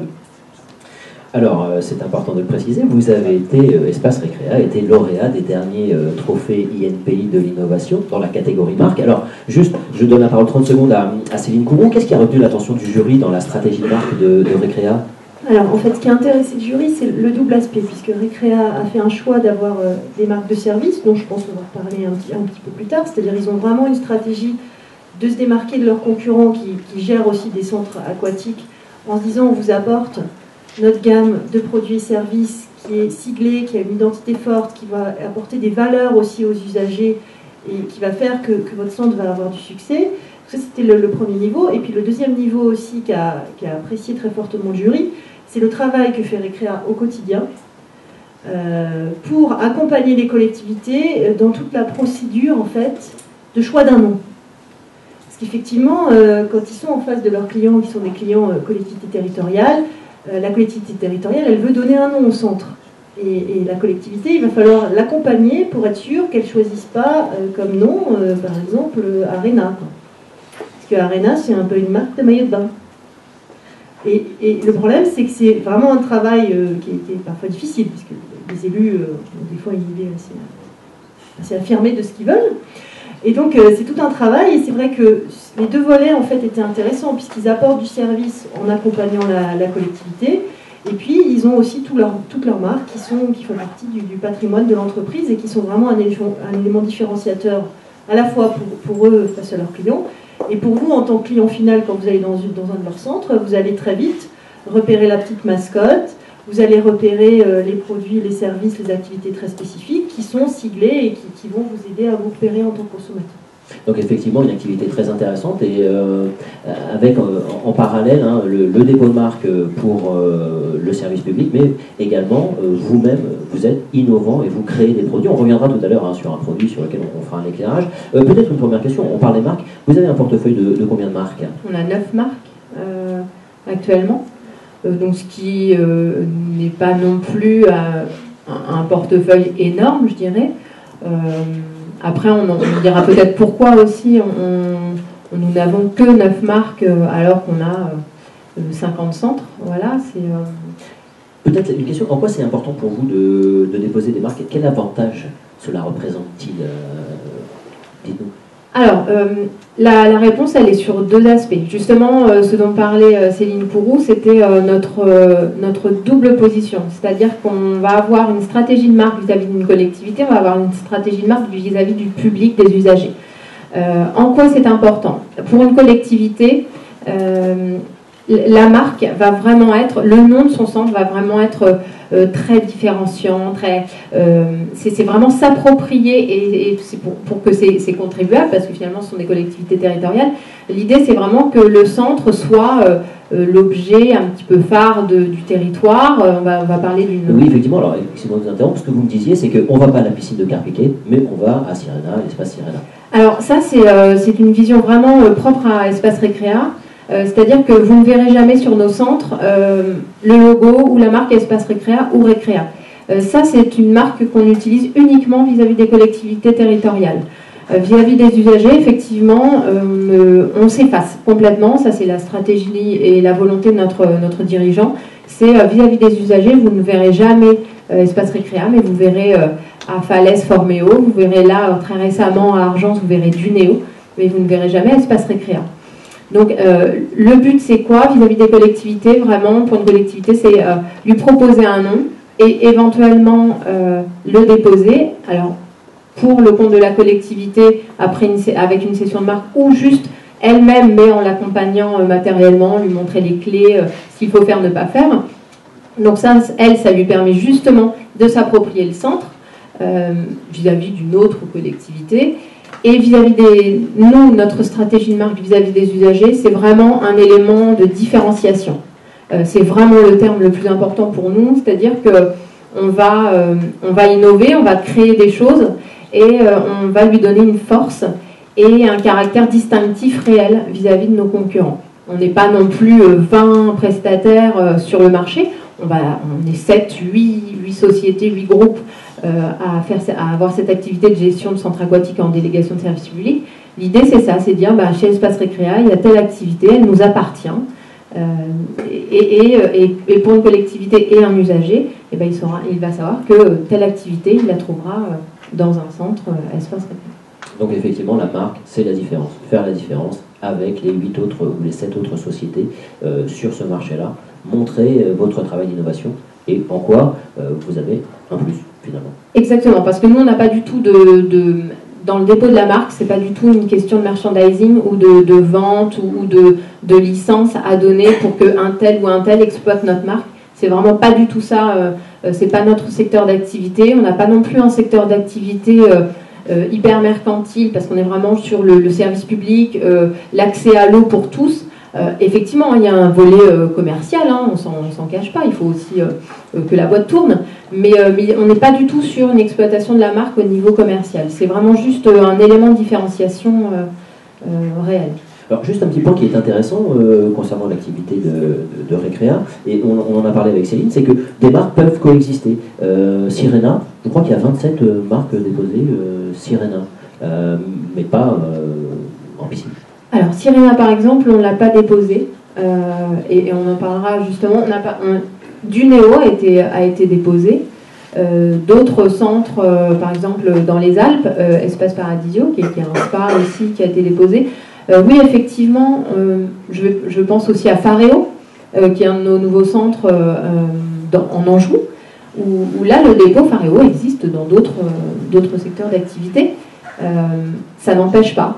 C'est ce que disait Céline pour tout à l'heure, c'est-à-dire que nous avons notre secteur d'activité dans la classe 41, qui sont les activités sportives, récréatives. Voilà, nous, notre dépôt, il va se faire dans ce secteur-là. On n'a pas d'intérêt à déposer dans d'autres marques, la restauration ou autre, ou je ne sais quoi d'autre, la photo. Ça, c'est pas des secteurs qui nous intéressent. Donc oui, après, il peut y avoir... on peut coexister avec d'autres marques à partir du moment où chacun reste chez soi. Alors vous avez anticipé ma question suivante. Est-ce qu'on doit systématiquement déposer? Et je crois que la réponse, on l'a eu. Non, finalement. Alors, mon prédécesseur tout à l'heure disait allez-y, foncez. Je suis d'accord. Alors nous, par contre, on a une autre vision Alors je pense que vous ne parliez pas forcément du dépôt de marque, mais sur le dépôt de la marque, moi, et c'est aussi mon rôle dans la boîte, c'est de dire oui, mais non. Et il faut pouvoir dire oui, c'est possible, pourquoi pas, et non, ça n'est pas pertinent. Alors pourquoi? Parce que justement, on peut avoir une activité qui va être similaire à... Alors on gère des spas, donc on peut avoir je ne sais quoi, qui va être déjà exploité dans le milieu bien-être ou des produits esthétiques. Alors là, on va plutôt dire attention, non, là on est trop proche, c'est pas bon, donc on va peut-être chercher autre chose. L'autre intérêt aussi, c'est de dire c'est bien, j'ai une marque, j'ai une idée, parce qu'il ne faut pas se leurrer, chez nous le juridique il n'arrive pas en premier. Il y a un service com, il y a un service développement qui ont des idées, qui ont 1000 idées à la minute, mais chez Récréa, il n'y a pas des juristes dans tous les bureaux. Donc on arrive à la fin, une fois que l'idée est super belle, super bien montée, là on nous dit allez on dépose. Non. Donc non, on ne va pas forcément déposer, alors, ce que je vous disais tout à l'heure, peut-être parce qu'elle existe déjà ou c'est trop proche. Et autre chose, c'est savoir ce qu'on va faire de la marque. Déposer une marque, oui, c'est facile. Hein. Vous prenez votre carte bleue, ça coûte 200 € sur Internet. Vous attendez pour peu que vous soyez passé entre les mailles du filet, c'est déposé, vous n'avez pas d'opposition. Bon, c'est super. Oui, mais votre marque, il va falloir que vous l'utilisiez. Pourquoi ? Parce que vous avez créé quelque chose et le but justement c'est que vous vous fassiez connaître, donc vous allez l'utiliser. Mais il y a autre chose, c'est-à-dire qu'il faut aussi qu'elle soit valide.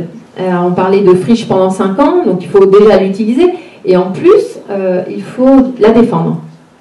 La défendre, c'est aller taper à la porte du copain qui utilise la même marque, un peu dans la même activité et dire attention, celle-ci elle nous appartient. Seulement défendre c'est bien beau, mais ça coûte de l'argent. Donc la marque, est-ce qu'on va l'utiliser, ou le terme, on va l'utiliser plutôt dans un rayon de 30 km autour du centre, ou est-ce qu'on va l'utiliser dans chacun de nos centres et là, la question n'est pas la même. Parce que moi, je ne vais pas aller défendre devant le tribunal telle ou telle marque qui, pour moi, n'a pas d'intérêt, alors que certaines marques, on va aller la défendre fortement, progressivement, et ça coûte cher. Parce qu'on parlait tout à l'heure des cabinets conseils. Il y a les cabinets conseils, effectivement, mais il y a aussi juste le cabinet d'avocats qui va venir vous défendre devant le TGI. Et là, ça coûte de l'argent. Donc, déposer une marque, c'est bien, mais que voulez-vous en faire ? Est-ce que vous avez un réel intérêt ? Est-ce que ça va vous rapporter suffisamment pour que le jour où vous allez devoir la défendre, il va falloir payer, hein, parce que c'est pas gratuit. Donc voilà, ça c'est je me pose la question, est-ce que je suis disposé à défendre cette marque et est-ce que j'en ai les moyens ? Exactement. Alors, on le disait tout à l'heure, la marque et les marques traduisent chez Espace Récréa un travail d'innovation, comme avec David Schuller, hein, c'est toujours dans l'innovation, la création, fonçons. Et je pense par exemple à cette activité, peut-être dont vous avez déjà entendu parler, hein, Aquafusion. Alors, on va pas pouvoir faire de démonstration, on a vu le sac, Aquafusion c'est plus compliqué. Juste, vous pouvez nous dire de quoi il s'agit ? Oui, alors ça, c'est sorti, vraiment, c'est un produit pur Espace Récréa, réfléchi depuis 2012 et sorti réellement en 2013. C'est une activité qu'on propose dans quasiment tous nos centres. Donc c'est pour ça que je vous parlais tout à l'heure de savoir ce qu'on voulait en faire. En l'occurrence, elle va être proposée dans tous nos centres. Ça dure 45 minutes, c'est une séance dans l'eau. C'est du small group training. Donc vous avez 4 activités. C'est très, très sportif, très punchy. Quand on le voit, on se dit oui, bon. Quand on essaye, c'est dur. Alors c'est quoi ? C'est 4 activités. Vous tournez, vous êtes en équipe. C'est vraiment l'idée de 4 petites équipes. Chacun, un peu, entre guillemets, je vais être vulgaire, on se tient la bourre entre chaque groupe. Alors il y a quoi ? Il y a de l'aquabiking, donc du vélo dans l'eau. Il y a du trampoline dans l'eau. Donc ça paraît simple, mais finalement c'est assez compliqué parce qu'il faut pouvoir ressortir de l'eau, garder l'équilibre pour retomber et ressauter. Il va y avoir, je ne sais pas si vous connaissez ce qu'on appelle les hydrotones. Donc ce sont des sortes d'haltères en plastique qui, sortis de l'eau, sont très très légères, sauf que ça a une pression dans l'eau et quand vous la mettez dans l'eau, c'est très compliqué. Et vous avez aussi les haltères dans l'eau. Donc l'idée c'est ça, c'est pendant 45 minutes, vous tournez sur ces activités-là. Donc ça c'est vraiment une activité innovante sur un rythme de musique pareil très, très soutenu. Et ça c'est vraiment une activité innovante récréa. Donc l'idée ça a été, on a chez nous un petit groupe de ce qu'on a appelé pompeusement, mais ça vous n'êtes pas censé le savoir, ça s'appelle les têtes pensantes, dont je ne fais pas partie apparemment, je ne suis pas mais bon, qui regroupe quoi, des directeurs de centre, des bésanes, des gens vraiment qui vont gérer une activité sur centre, notre directeur développement, notre service com, et ils se sont dit voilà, on va créer cette activité. Et donc l'idée ça a été de vraiment se l'approprier et on y croyait très très fort, on y croit toujours et on l'a déposé. Et on a bien fait. Qu'est-ce qui fait qu'on invente un tel concept? Ça a été quoi le processus d'élaboration? Peut-être on peut dire pour tous les étudiants qui sont dans le master management du sport, chez Espace Récréa, vous avez des étudiants qui ont fait ce cursus et vous me disiez qu'ils sont directeurs de centre, qu'ils sont dans les RH. Oui. C'est en aparté, mais... Oui, alors on a chez nous beaucoup de... Moi j'ai beaucoup de collègues qui sont effectivement sortis de votre cursus.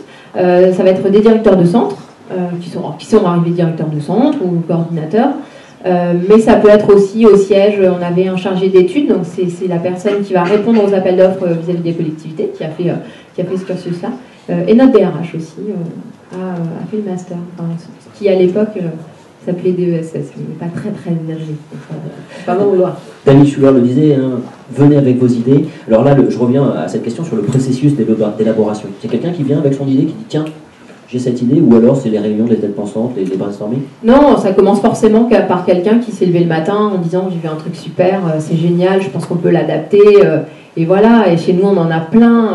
Enfin, c'est bête, mais on a 800 salariés. Il y en a forcément un qui va penser à quelque chose. Et puis l'activité des centres aquatiques, on n'est plus sur des piscines, donc c'est une activité qui marche de mieux en mieux. C'est quelque chose qui se démocratise beaucoup, et c'est plus des piscines, c'est vraiment un centre de vie avec différentes activités. Et donc voilà, l'idée c'était de dire tiens, on avait le bootcamp qui était quelque chose à l'extérieur. Donc la forme, ce qu'on appelle sèche, du sport, et on s'est dit pourquoi pas l'adapter au centre aquatique. Donc ça, c'était plutôt notre service de développement, notre directeur de développement avec notre boss qui a pensé à ça.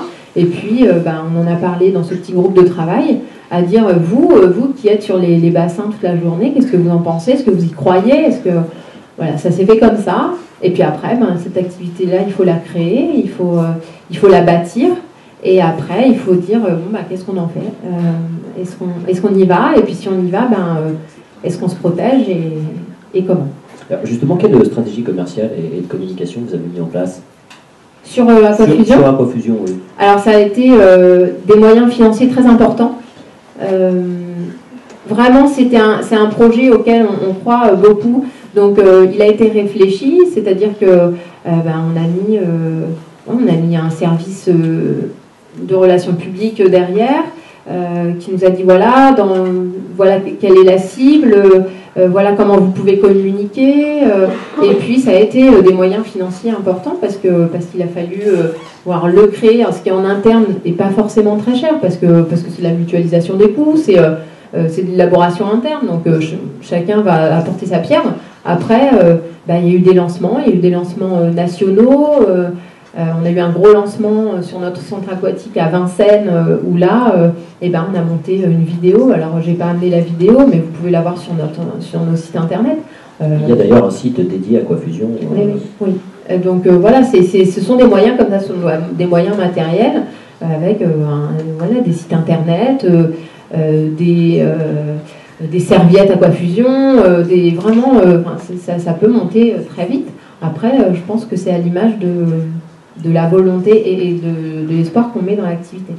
Et alors, concernant les aspects juridiques, justement, vous disiez c'était peut-être un petit peu plus difficile pour vous.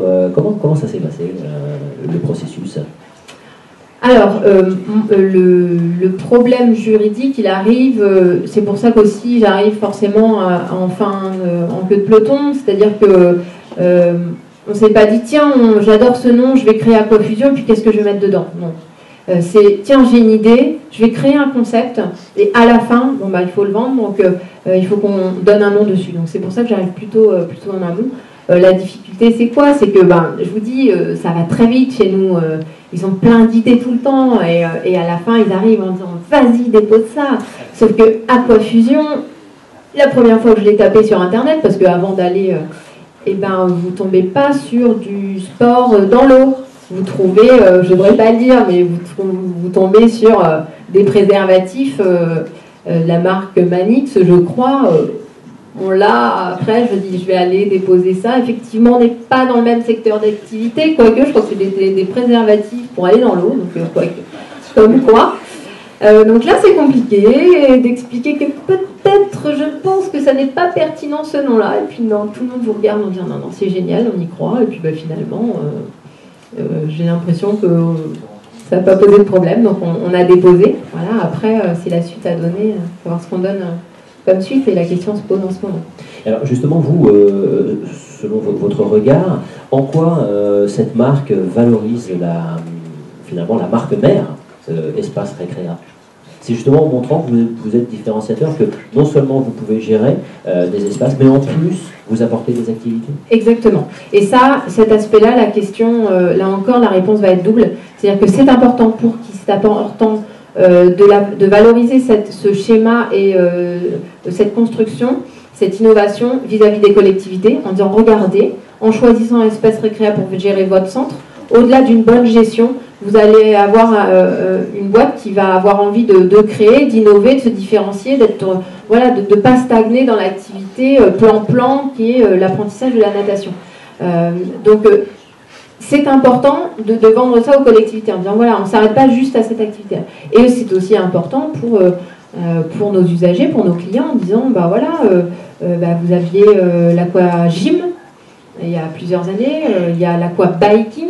Et puis, il y a plein d'autres choses. Alors, effectivement, il y a l'aquaponey, mais non, on n'a pas déposé aquaponey, on n'est pas rentré là-dedans. Mais c'est important aussi, vis-à-vis des clients, de dire on vous propose une réelle activité, une nouvelle activité, c'est dans nos centres que vous allez la trouver. Donc, oui, c'est important.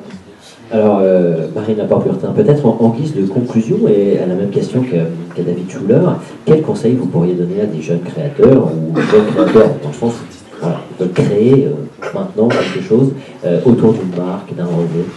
Alors je vais pas contredire mon prédécesseur, mais oui, foncez dans les activités que vous avez envie de créer. Vous voulez monter une boîte, vous avez un projet, allez-y, foncez. Par contre, pour le dépôt de la marque, posez-vous 2 minutes.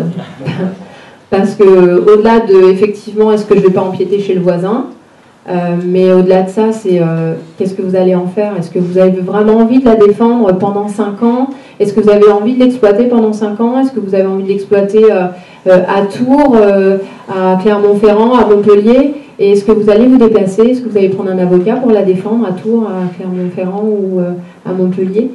Parce que ça va coûter de l'argent. Et voilà, c'est pas juste 200 € pour avoir voilà, l'ouverture vers le dépôt de marque. Donc la marque, le dépôt, je dirais, pas la marque, mais le dépôt, c'est à réfléchir. Alors donc foncez avec l'INPI en airbag, on va dire. Exactement. Bah, écoutez, bravo Marina Porpurtin, bravo et merci pour votre.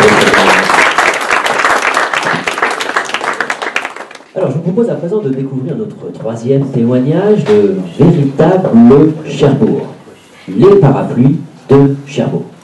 Alors là, à ce moment, vous vous demandez le rapport, probablement, entre parapluie et sport.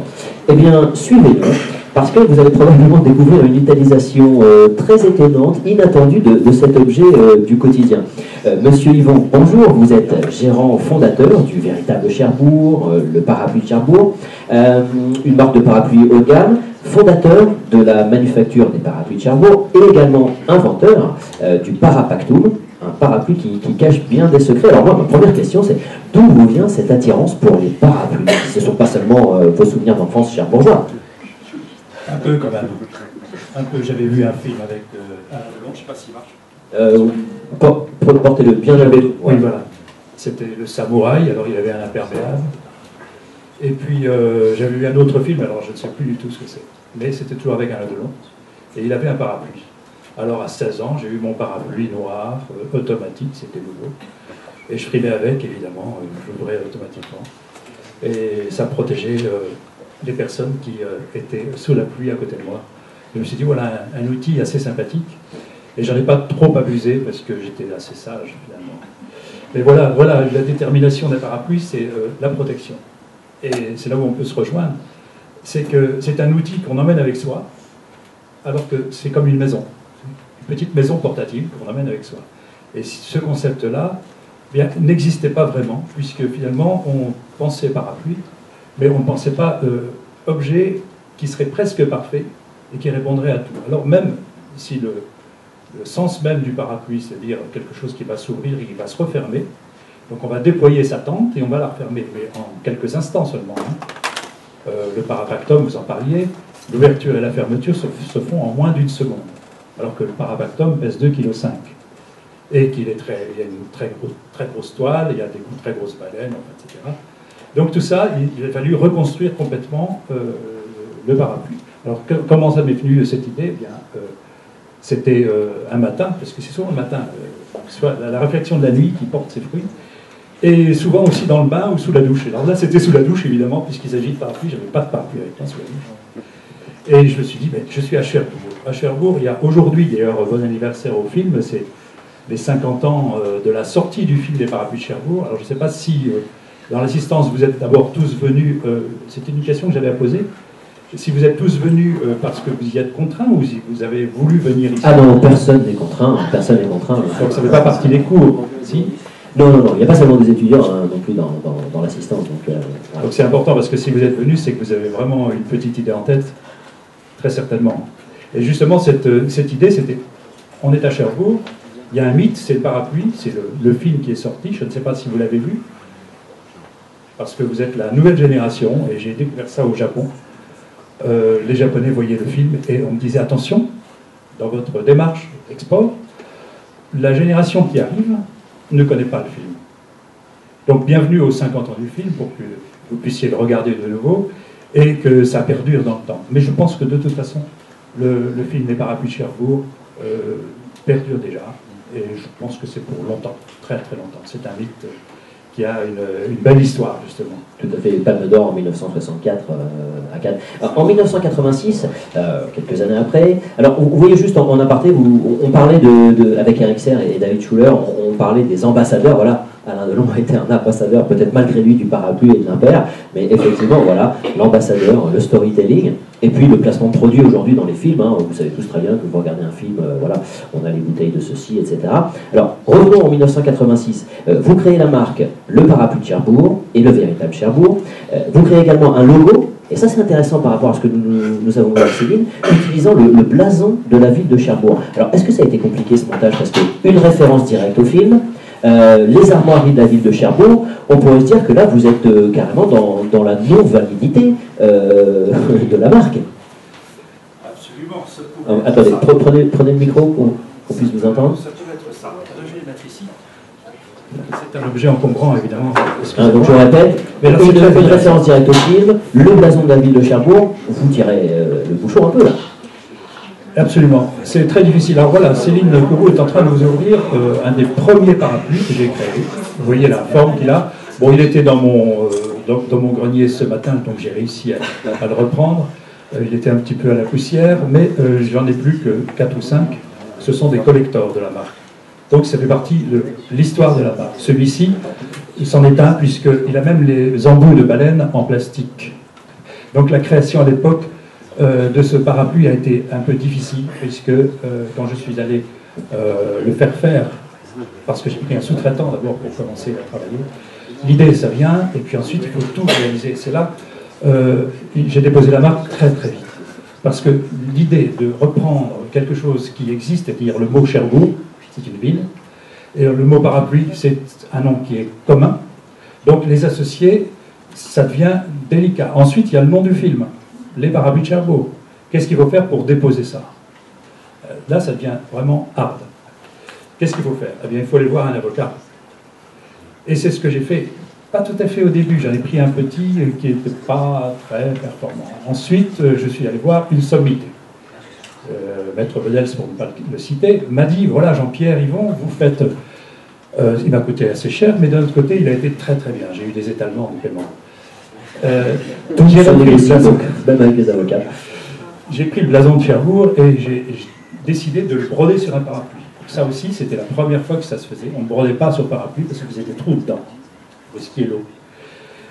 Le blason de Cherbourg, il est là, avec son château fort. Donc j'ai aménagé tout autour le château fort, écrit Cherbourg ici, et puis des lauriers pour qu'il soit reconnu dans le monde et qu'il soit renommé. Et l'avocat m'a dit, voilà, il y a une chose qui est bien, c'est le blason, c'est très bon, tout ça. Après une petite réflexion de à peu près 4 mois. Au bout de 4 mois, il me dit, voilà, il y a une autre possibilité, c'est que pour vous défendre bien, il faudrait que vous y insériez quelque chose, par exemple, à la place des pesants d'or qui sont là, vous metteriez 3 petits parapluies J'ai dit non à l'avocat. Pourquoi? Parce que changer le blason de Cherbourg, l'adapter à quelque chose, et pourtant il était très fort, mais il a dit je suis d'accord avec vous, il faut faire autre chose, vous le mettez à côté par exemple.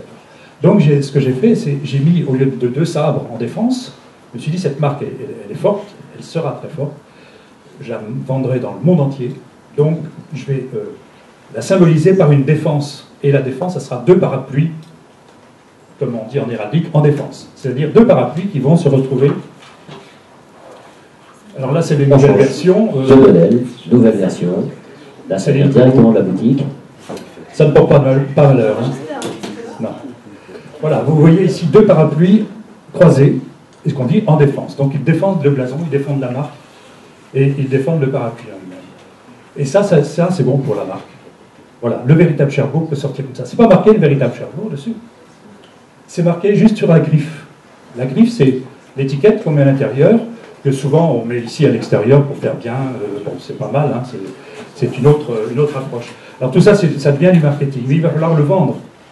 Et pour le vendre, il faut qu'on le reconnaisse, parce que j'ai pas... voilà, c'est un petit peu Lacoste, le petit crocodile, on le reconnaît facilement. Là, c'est le blason de la ville, puisque finalement, j'aurais pu mettre dessus comme Port-Salut, c'est écrit dessus, Port-Salut en grand, alors vous ne voyez pas vous balader avec Cherbourg en grand dessus, vous n'avez rien à faire. Là, ce qu'il fallait plutôt, c'est reprendre un historique très pointu sur la marque. Parce que finalement, ce blason colle à la peau du parapluie. Il colle à la couverture, on appelle ça une couverture, la peau de toile, là pour l'instant. C'est du polyester coton, d'ailleurs, c'est un mélange. Et donc, il est brodable, on a pu le broder. Et ce blason représente, en héraldique, c'est très simple, vous avez... l'écusson de Cherbourg avec 3 étoiles. Donc, ma sœur a sorti un petit pamphlet qui va tout synthétiser sur la marque. Il est né à Cherbourg, à la proue du Cotentin, terroir cerné par la mer qui tantôt le berce, tantôt le rudoie. Et il en a hérité un solide caractère. Et comme un voilier battant pavillon de son port natal, voyez-vous, le mât, la voilure, il arbore fièrement, brodé à même la toile, l'écusson cherbourgeois, d'azur, alors bleu, c'est la mer et le ciel, à face d'argent, ce sont les raies de sable, chargés de 3 étoiles. Les 3 étoiles pour les navigateurs après qu'ils se repèrent dans le ciel. Taillé pour résister contre vents et marées, c'est le parapluie des amoureux d'authenticité. Alors ce petit pamphlet qu'a écrit ma sœur, à la sortie du parapluie, il a 27 ans. Et il est d'actualité. Et vous me disiez, alors, d'un point de vue pratique, vous vous êtes quand même rendu à la mairie de Cherbourg pour avoir l'autorisation, et puis vous avez également rencontré Agnès Varda, qui est donc la femme du cinéaste, pour lui demander officieusement aussi l'autorisation, si ça ne lui posait pas de problème, de créer un parapluie qui rappelle très directement le film. Voilà, et je vais être engagé auprès d'eux à faire quelque chose de qualitatif. Alors, vous rencontrez rapidement le succès avec une gamme de parapluies que vous faites fabriquer et que vous commercialisez dans le monde entier, à tel point que le Japon vous propose en 1994 un contrat en or, enfin qui peut paraître en or pour nous, et bien vous refusez. On vous propose 1 million, on vous propose 7% de royalties, on vous propose de vous la couler douce, si vous permettez l'expression, hein, entre terre, vents et marées, et puis non. Non, j'étais devant les 11 Japonais qui étaient quand même en face de moi, j'étais seul, vous voyez, on peut être seul, et ça c'est très bien, parce que j'ai pris la décision aussitôt. J'ai pas eu besoin d'aller chercher partout pour dire qu'est-ce que je fais, 1 million, qu'est-ce que je vais faire de mon million, etc. Non, j'ai dit non au million, comme ça c'est beaucoup plus simple, et j'ai dit non aux Japonais, je leur ai dit non, je ne vous concède pas la licence de la marque, je ne vous concède pas la fabrication. Alors là il m'a dit, mais pourtant, on a fait tous les tests, parce qu'ils sont partis tous les 11, ils m'ont laissé juste avec mon interprète, et puis ils sont allés derrière, ils ont testé le parapluie. Alors ils l'ont décortiqué de partout, ils m'ont dit, ici vous avez comment, c'est pas celui-là, c'est celui-là, pardon, c'est le premier. Vous avez le long des baleines, des coutures, et puis il y a des petits trous partout. Ensuite, écoutez, la toile n'est pas assez imperméable pour nous, nos pays qui sont très... Nous, on sait fabriquer les parapluies puisqu'on fabrique pour Kenzo. Alors je lui ai dit, moi, mon parapluie, il est fabriqué par le fabricant de Vuitton, Dior et compagnie. Alors j'avais un petit peu... Et puis finalement, j'avais tort, parce qu'ils n'étaient pas faits pour des pluies torrentielles japonaises. Alors, j'aurais dit non, sur les royalties surtout. Et j'aurais dit, un jour, je viendrai vous revendre le parapluie. C'est mon souhait. On s'est salué, etc. Et bien, quelques années plus tard, Oui, c'est ça. à Alors, Tokyo, qu'est-ce qui se passait? alors dites-nous, parce que non seulement vous refusez la délocalisation, mais en plus vous poussez l'aventure à créer une manufacture à Cherbourg. C'est-à-dire que vous les faites fabriquer sur le site de vente. Pendant 10 ans, en effet, pendant 10 ans, il fallait bien que je fabrique, parce qu'on crée une marque. On n'est pas fabricant du produit qu'on a trouvé. Est-ce que vous êtes fabricant complètement du produit? Complètement non, mais d'une bonne partie. D'une bonne partie. L'assemblage, Ça, ouais. oui, tout à fait. D'ailleurs, là aussi, on achète des pièces et puis on les assemble. Mais justement, il y a un savoir-faire très important en matière de parapluie, parce que c'est quelque chose qui va il va falloir qu'il soit élégant. Il va falloir qu'il soit design. Vous êtes fatigué, non? Non, non, ça va, non. Vous pouvez Alors, continuer. vous avez été comparé à un airbag, vous êtes hôtesse, l'INPI mène à tout. Hein. Et donc, il faut le balancer aux intempéries.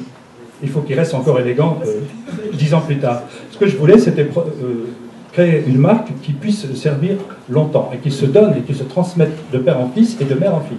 Je voulais aussi que ça soit un art de vivre à la française. Donc, dans tout le concept de la création, je me suis dit, je ne vais pas créer juste un parapluie, parce qu'il y a le parapluie de Cherbourg, ce n'est pas un produit du film. Ça n'a rien à voir, je voulais créer une vraie marque.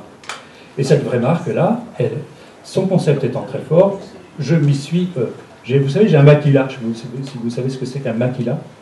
C'est un bâton basque pour les vacher, pour aller piquer d'une part les fesses des vaches pour qu'elles se représentent bien à la vente sur les marchés, mais aussi taper les voisins qui sont trop envieux. Voilà. Donc ce maquis-là, il a une devise dessus, il est fait dans le Pays Basque, et c'est un très beau bâton. Je sais que François Mitterrand en a, Jacques Chirac, tous les présidents de la République en ont un. Et ce bâton-là, il porte une devise, et c'était « Va droit ton chemin ». Et bien, dans une marque, je crois que c'est ce qu'il faut faire. Il ne faut pas essayer d'aller... Il faut la défendre complètement. Alors, j'ai trouvé un truc tout à l'heure. La marque, vous voyez, ici, elle porte un château fort. Et quand je disais tout de suite, ça lui colle à la peau, mais c'est très, très important de le regarder souvent. De se dire, mais qu'est-ce que ça comporte? Ben, il y a tout dedans. Il y a la force avec les feuilles de chêne, il y a la renommée avec les feuilles de laurier, il y a les besants d'or qui signifient, attention, vous avez exporté, c'est la richesse qui revient vers vous, les besants d'or, attention, quand on dit ça vaut son pesant d'or, ça vaut son pesant d'or, ou son pesant si vous préférez, mais c'est pas la même chose. Là, c'est les pièces de monnaie comme l'Empire byzantin. Et ensuite, vous avez les étoiles pour naviguer. Donc, il faut toujours avoir un repère. Vous avez un repère, vous le maintenez. Donc, la ligne droite, elle part de l'aventure du départ, de l'histoire, de l'historique. Et ensuite, on y va, mais doucement, step by step. J'ai appris ça au Japon, step by step. Quelques années après, pour l'anecdote, je vais exposer à Tokyo et je fais un très beau stand de 45 mètres carrés. Et on était 9 Japonais, dont moi, puisqu'on m'a appelé Kotaro. J'ai un prénom japonais qui veut dire premier fils de famille de samouraïs. Ah bah, ouais, la boucle est bouclée, hein, l'un de nous, le samouraï, ça vous colle à la peau, hein. C'est amusant. Et le prince héritier de l'Empire du Japon est venu inaugurer le nouveau centre qui a été construit à Tokyo, le centre des férias pour tous les pays étrangers. Il y avait 185 pays. Et sur les 185 pays, l'ambassadeur de France vient me voir. Il me dit, écoutez, le prince héritier de l'Empire a décidé de venir inaugurer évidemment l'espace avec le maire de Tokyo, etc., le ministre. Et il va venir, il a choisi la France et votre marque, pas votre stand, votre marque. Il vient féliciter, il vient remercier tous les exposants. Au nom de tous les exposants, il est venu chez nous. Donc le prince héritier est venu me serrer la main. Moi j'ai fait les courbettes de circonstance, les saluts très, très respectueux, et il est venu vers moi, il a quitté le tapis rouge pour me serrer la main pendant 2 ou 3 minutes, le temps que tous les journalistes puissent faire leurs photos et tout ça. Donc ça, voilà quelque chose d'important, et maintenant les Japonaises viennent, et quand elles me rencontrent, elles font comme ça, elles embrassent, et puis il faut que je signe des autographes, que je sois pris en photo. C'est génial pour passer comme ça, je vous conseille ça valait le coup de passer, effectivement. Donc comme vous voyez, il y a des choses intéressantes qui peuvent se produire, les anecdotes de marque, c'est absolument impressionnant ce qu'on peut avoir comme anecdote, et je pense qu'un jour j'écrirai un livre, parce que mon temps de parole est-il proportionnel à l'âge de la marque. Parce que si c'est le cas, on est là encore ce soir. Malheureusement non, mais vous soyez passionnant. Alors, on a vu, vous êtes un entrepreneur, vous avez une politique de marque, une stratégie de marque importante, mais vous êtes aussi un inventeur, et j'en parlais en préambule, vous avez inventé le Parapactum. Et alors là, on ne parle plus de parapluie, mais de dôme multidirectionnel à déploiement instantané. Alors, quel est cet étrange objet? Ça ressemble à un parapluie, ça s'ouvre comme un parapluie, et pourtant, c'est pas un parapluie. Et non, en effet, il faut mieux l'appeler Parapactum que parapluie, parce qu'il n'est pas fait pour protéger de la pluie. Il protège de la pluie parce qu'on lui a mis une toile imperméable par-dessus, mais tout l'intérieur, ce sont des toiles françaises, il est 100% français, il est à... si on retire la toile, c'est 90% fabriqué en Normandie. Et chez nous, évidemment, pour 70%. C'est très important. Alors, on a pris d'abord l'idée d'un objet de protection. C'est là où on se retrouve, mais il n'y a pas de gaz pour ouvrir le parapluie. On y a bien pensé. Pour aider à l'ouverture, mettre une... Alors, c'est un objet de protection contre les agressions, et notamment pour les... Pardon. Je pensais que tout le monde connaissait, mais enfin, c'est vrai que je ne sais pas si beaucoup en ont ici. Pour les internautes qui nous suivent sur la planète, c'est important de le rappeler. Oui, je n'ai pas pu en apporter un aujourd'hui, car on les a vendus. Vous voyez, ceux qui étaient prêts ont été vendus et ils ont été livrés. Donc là, pour l'instant, on est en train d'en fabriquer de nouveau. Ce sont des objets de protection qui sont étudiés pour la garde rapprochée et pour protéger le VIP par un gardien qui va être équipé du Parapactum. Donc c'est très important d'avoir quelqu'un de formé pour s'en servir, parce que c'est un objet qui est large, qui est très grand et qui va protéger, mais qui peut aussi, pas blesser quelqu'un, mais gêner quelqu'un au moment de l'ouverture ou de la fermeture. Parce que là aussi, dans la protection rapprochée, il y a la protection de la personnalité qui va devoir regagner très vite un point de sécurité, d'une voiture, des immeubles, etc. Et puis il y a aussi l'évacuation. Et l'évacuation, il faut refermer le produit. Et là, ça devient très difficile parce qu'il y a une pression énorme sur ce Parapactum. Le Parapactum, c'est 3 couches savantes de tissu, mais 3 couches sur un parapluie comme ça ne peut pas faire. Il faut absolument inventer des systèmes nouveaux.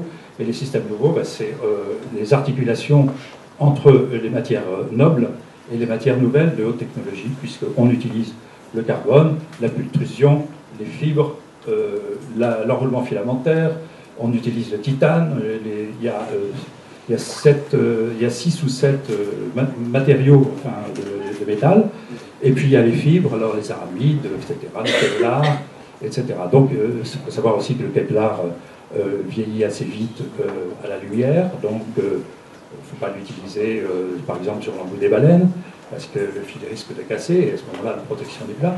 Donc s'il a fallu créer, c'était un objet qui soit compatible, que tous les matériaux soient compatibles. Et ces matériaux nouveaux, il a fallu les découvrir, puisque dès que je trouvais quelque chose de nouveau, l'incompatibilité se faisait avec le reste, c'est-à-dire qu'il était plus fort que le reste, donc il détruisait tout ce qui était construit jusqu'à présent. C'est ça qui a été le plus dur. Et alors c'est un produit qui est validé par l'association sportive du groupe de sécurité du président de la République, utilisé par le président de la République avec un maniement très particulier. Et vous pouvez voir sur internet les tests qui sont faits, notamment un chien lancé à toute vitesse qui voudrait agresser un VIP ou le président lui-même de la République. Voilà, on le déploie et il est projeté, il projette en arrière. Oui, on repousse un chien, donc on peut repousser évidemment les hommes qui arrivent dessus. Même la foule. Mais c'est un large spectre. Alors, il protège aussi contre la vue et les paparazzis. Ce qui est important, parce que s'il y a... Alors, d'où vient le mot Parapactum? C'est bien, parce que vous faites des questions et des réponses. J'ai lu. D'où vient le mot Parapactum? Vous lisez mes fiches, mais vous les lisez un petit peu trop rapidement. Mais oui, d'où vient le mot Parapactum? Et c'est la question que je voulais vous poser, parce qu'on a évoqué les noms de marques. Vous faites appel à un cabinet conseil, vous faites appel à une agence de com. Comment vous fonctionnez comment on peut fonctionner, c'est un exemple, pour trouver une marque? Bien, j'ai eu cette chance, c'est de commencer à travailler, j'allais dire, vers 35 ans, puisque auparavant j'étais photographe. C'est-à-dire que je laissais libre cours à mon art, d'une part, et parce que la photo c'est extraordinaire. On voyage dans tous les pays, on fait des photos, on revient, et voilà, donc c'est pas mal. Donc j'ai commencé à travailler, même si la photo c'est très dur, hein, c'est pas un souci, mais travailler dans l'esprit commerce, marketing, etc. Donc la création des marques, j'ai fait un petit peu plus tard. Donc j'ai eu cet avantage d'avoir une certaine expérience des marques en ayant travaillé dans la photo. Et justement des grandes marques, puisque je faisais aussi des photos de mode, donc je connaissais assez bien tout ça. Et cet avantage, c'est de cibler tout de suite ce qui peut être intéressant pour l'avenir.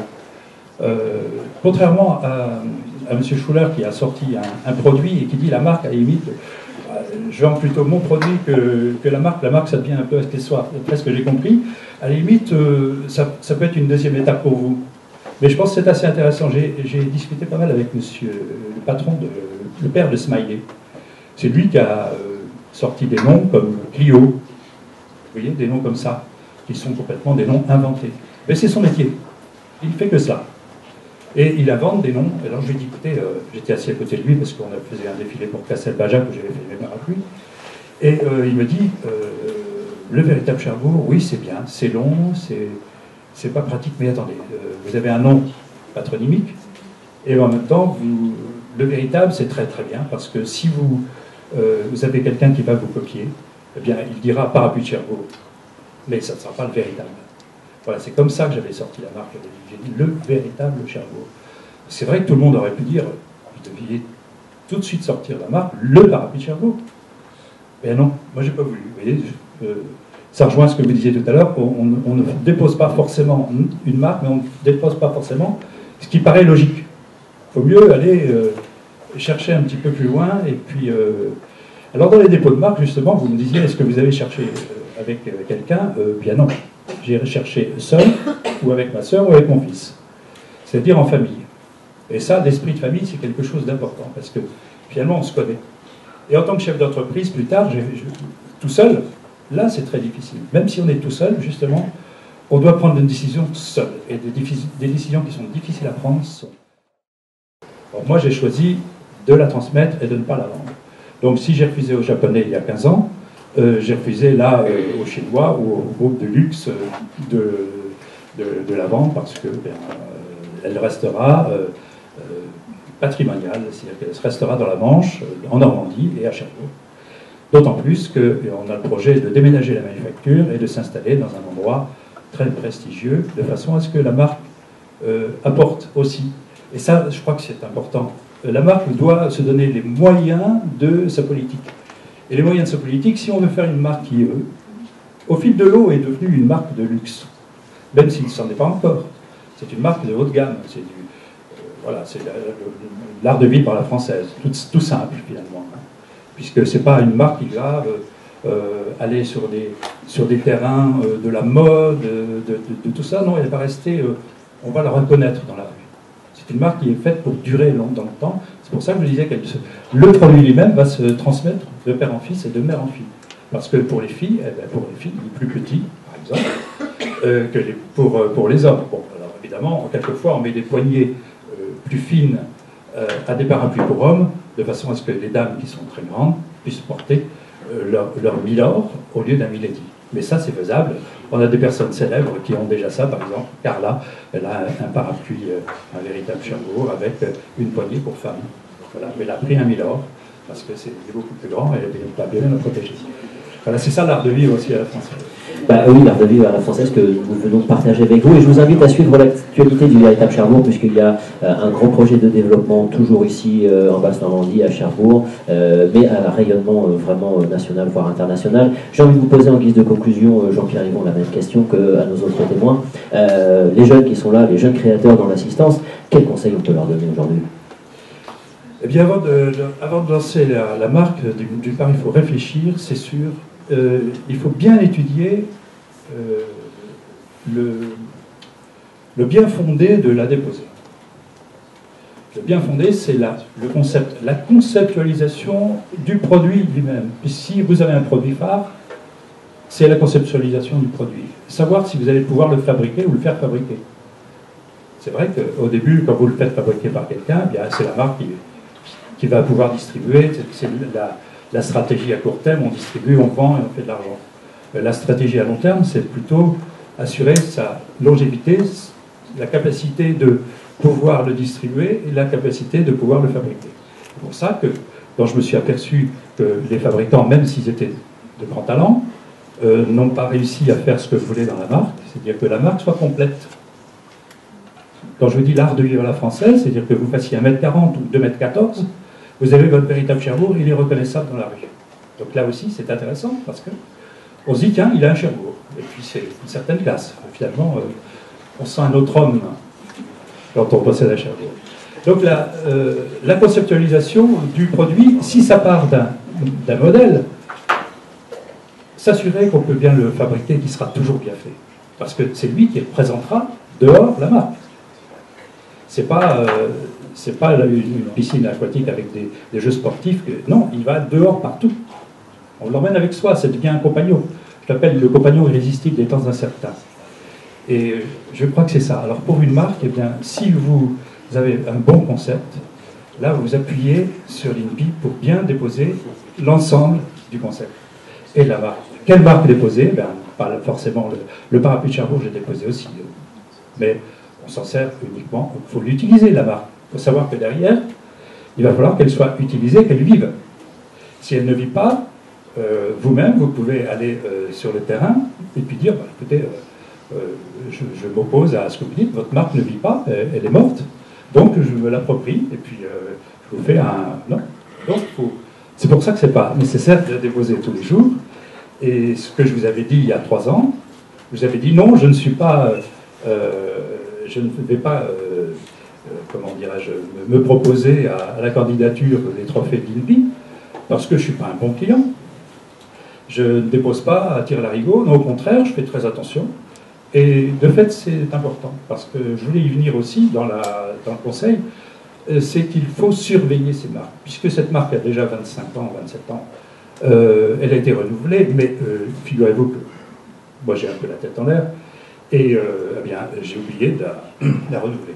Je n'avais pas pris d'avocat pour surveiller ma marque. Et donc, ben, elle est retombée dans le domaine public, pas longtemps, hein, quelques jours. Et je l'ai redéposée de nouveau. Et alors, ce qui est intéressant, c'est que j'ai redéposé de façon différente. Je n'ai pas maintenu les classes, j'ai déposé de façon beaucoup plus réfléchie, aussi bien sur le territoire français que sur les autres territoires. Qu'est-ce qui est important sur chaque territoire? Est-ce que c'est bien cette marque qu'il faut déposer ou est-ce que c'est pas l'autre? Parce que qu'est-ce qu'ils comprennent, qu'est-ce qu'ils connaissent dans le monde? Est-ce que c'est le parapluie de Cherbourg, le véritable Cherbourg, le parabactum, enfin, qu'est-ce qu'il faut déposer? Et comment ils vont l'interpréter? Voilà, les Japonais me disaient par exemple le véritable Cherbourg. Voilà, c'est comme ça qu'ils prononcent. Le véritable Cherbourg. Bon, bien, vous ne comprenez plus rien. Et vous dites, est-ce que c'est pas... J'en reviens au créateur des mots. Lui, quand il créait sa marque, il disait, est-ce que ça passe dans les 40 pays? Est-ce que cette marque française va passer dans les 40 pays? Est-ce qu'ils vont savoir la prononcer? Est-ce qu'ils vont la retenir? Est-ce que ça va avoir une autre connotation humoristique ou quoi? Alors, il faut y penser. Alors, quand j'ai sorti le véritable Cherbourg, j'y ai pensé. J'y ai pensé, je me suis dit, ça sera difficile. Mais c'est pas insurmontable. Je crois que ça c'est important, effectivement. Hein. Ce sera difficile, mais c'est pas insurmontable. Ça c'est important. Et on sent la passion. Donc vraiment bravo, monsieur Hugon. Juste une chose. Je vous laisse un dernier mot parce qu'on doit tenir le délai, mais je vous laisse bien sûr un dernier mot pour conclure cette fois. Alors on a parlé tout de suite de la maison ambulante qu'on emmène avec soi, mais c'est comme une maison. C'est une propriété, une marque. C'est votre propriété, ça sera la vôtre. C'est-à-dire que c'est comme votre monde, c'est comme votre stylo, c'est comme votre maison. Et si c'est une maison, eh bien faites-en une forteresse. Voilà ce que je veux dire. Bravo, monsieur Hugon, merci beaucoup.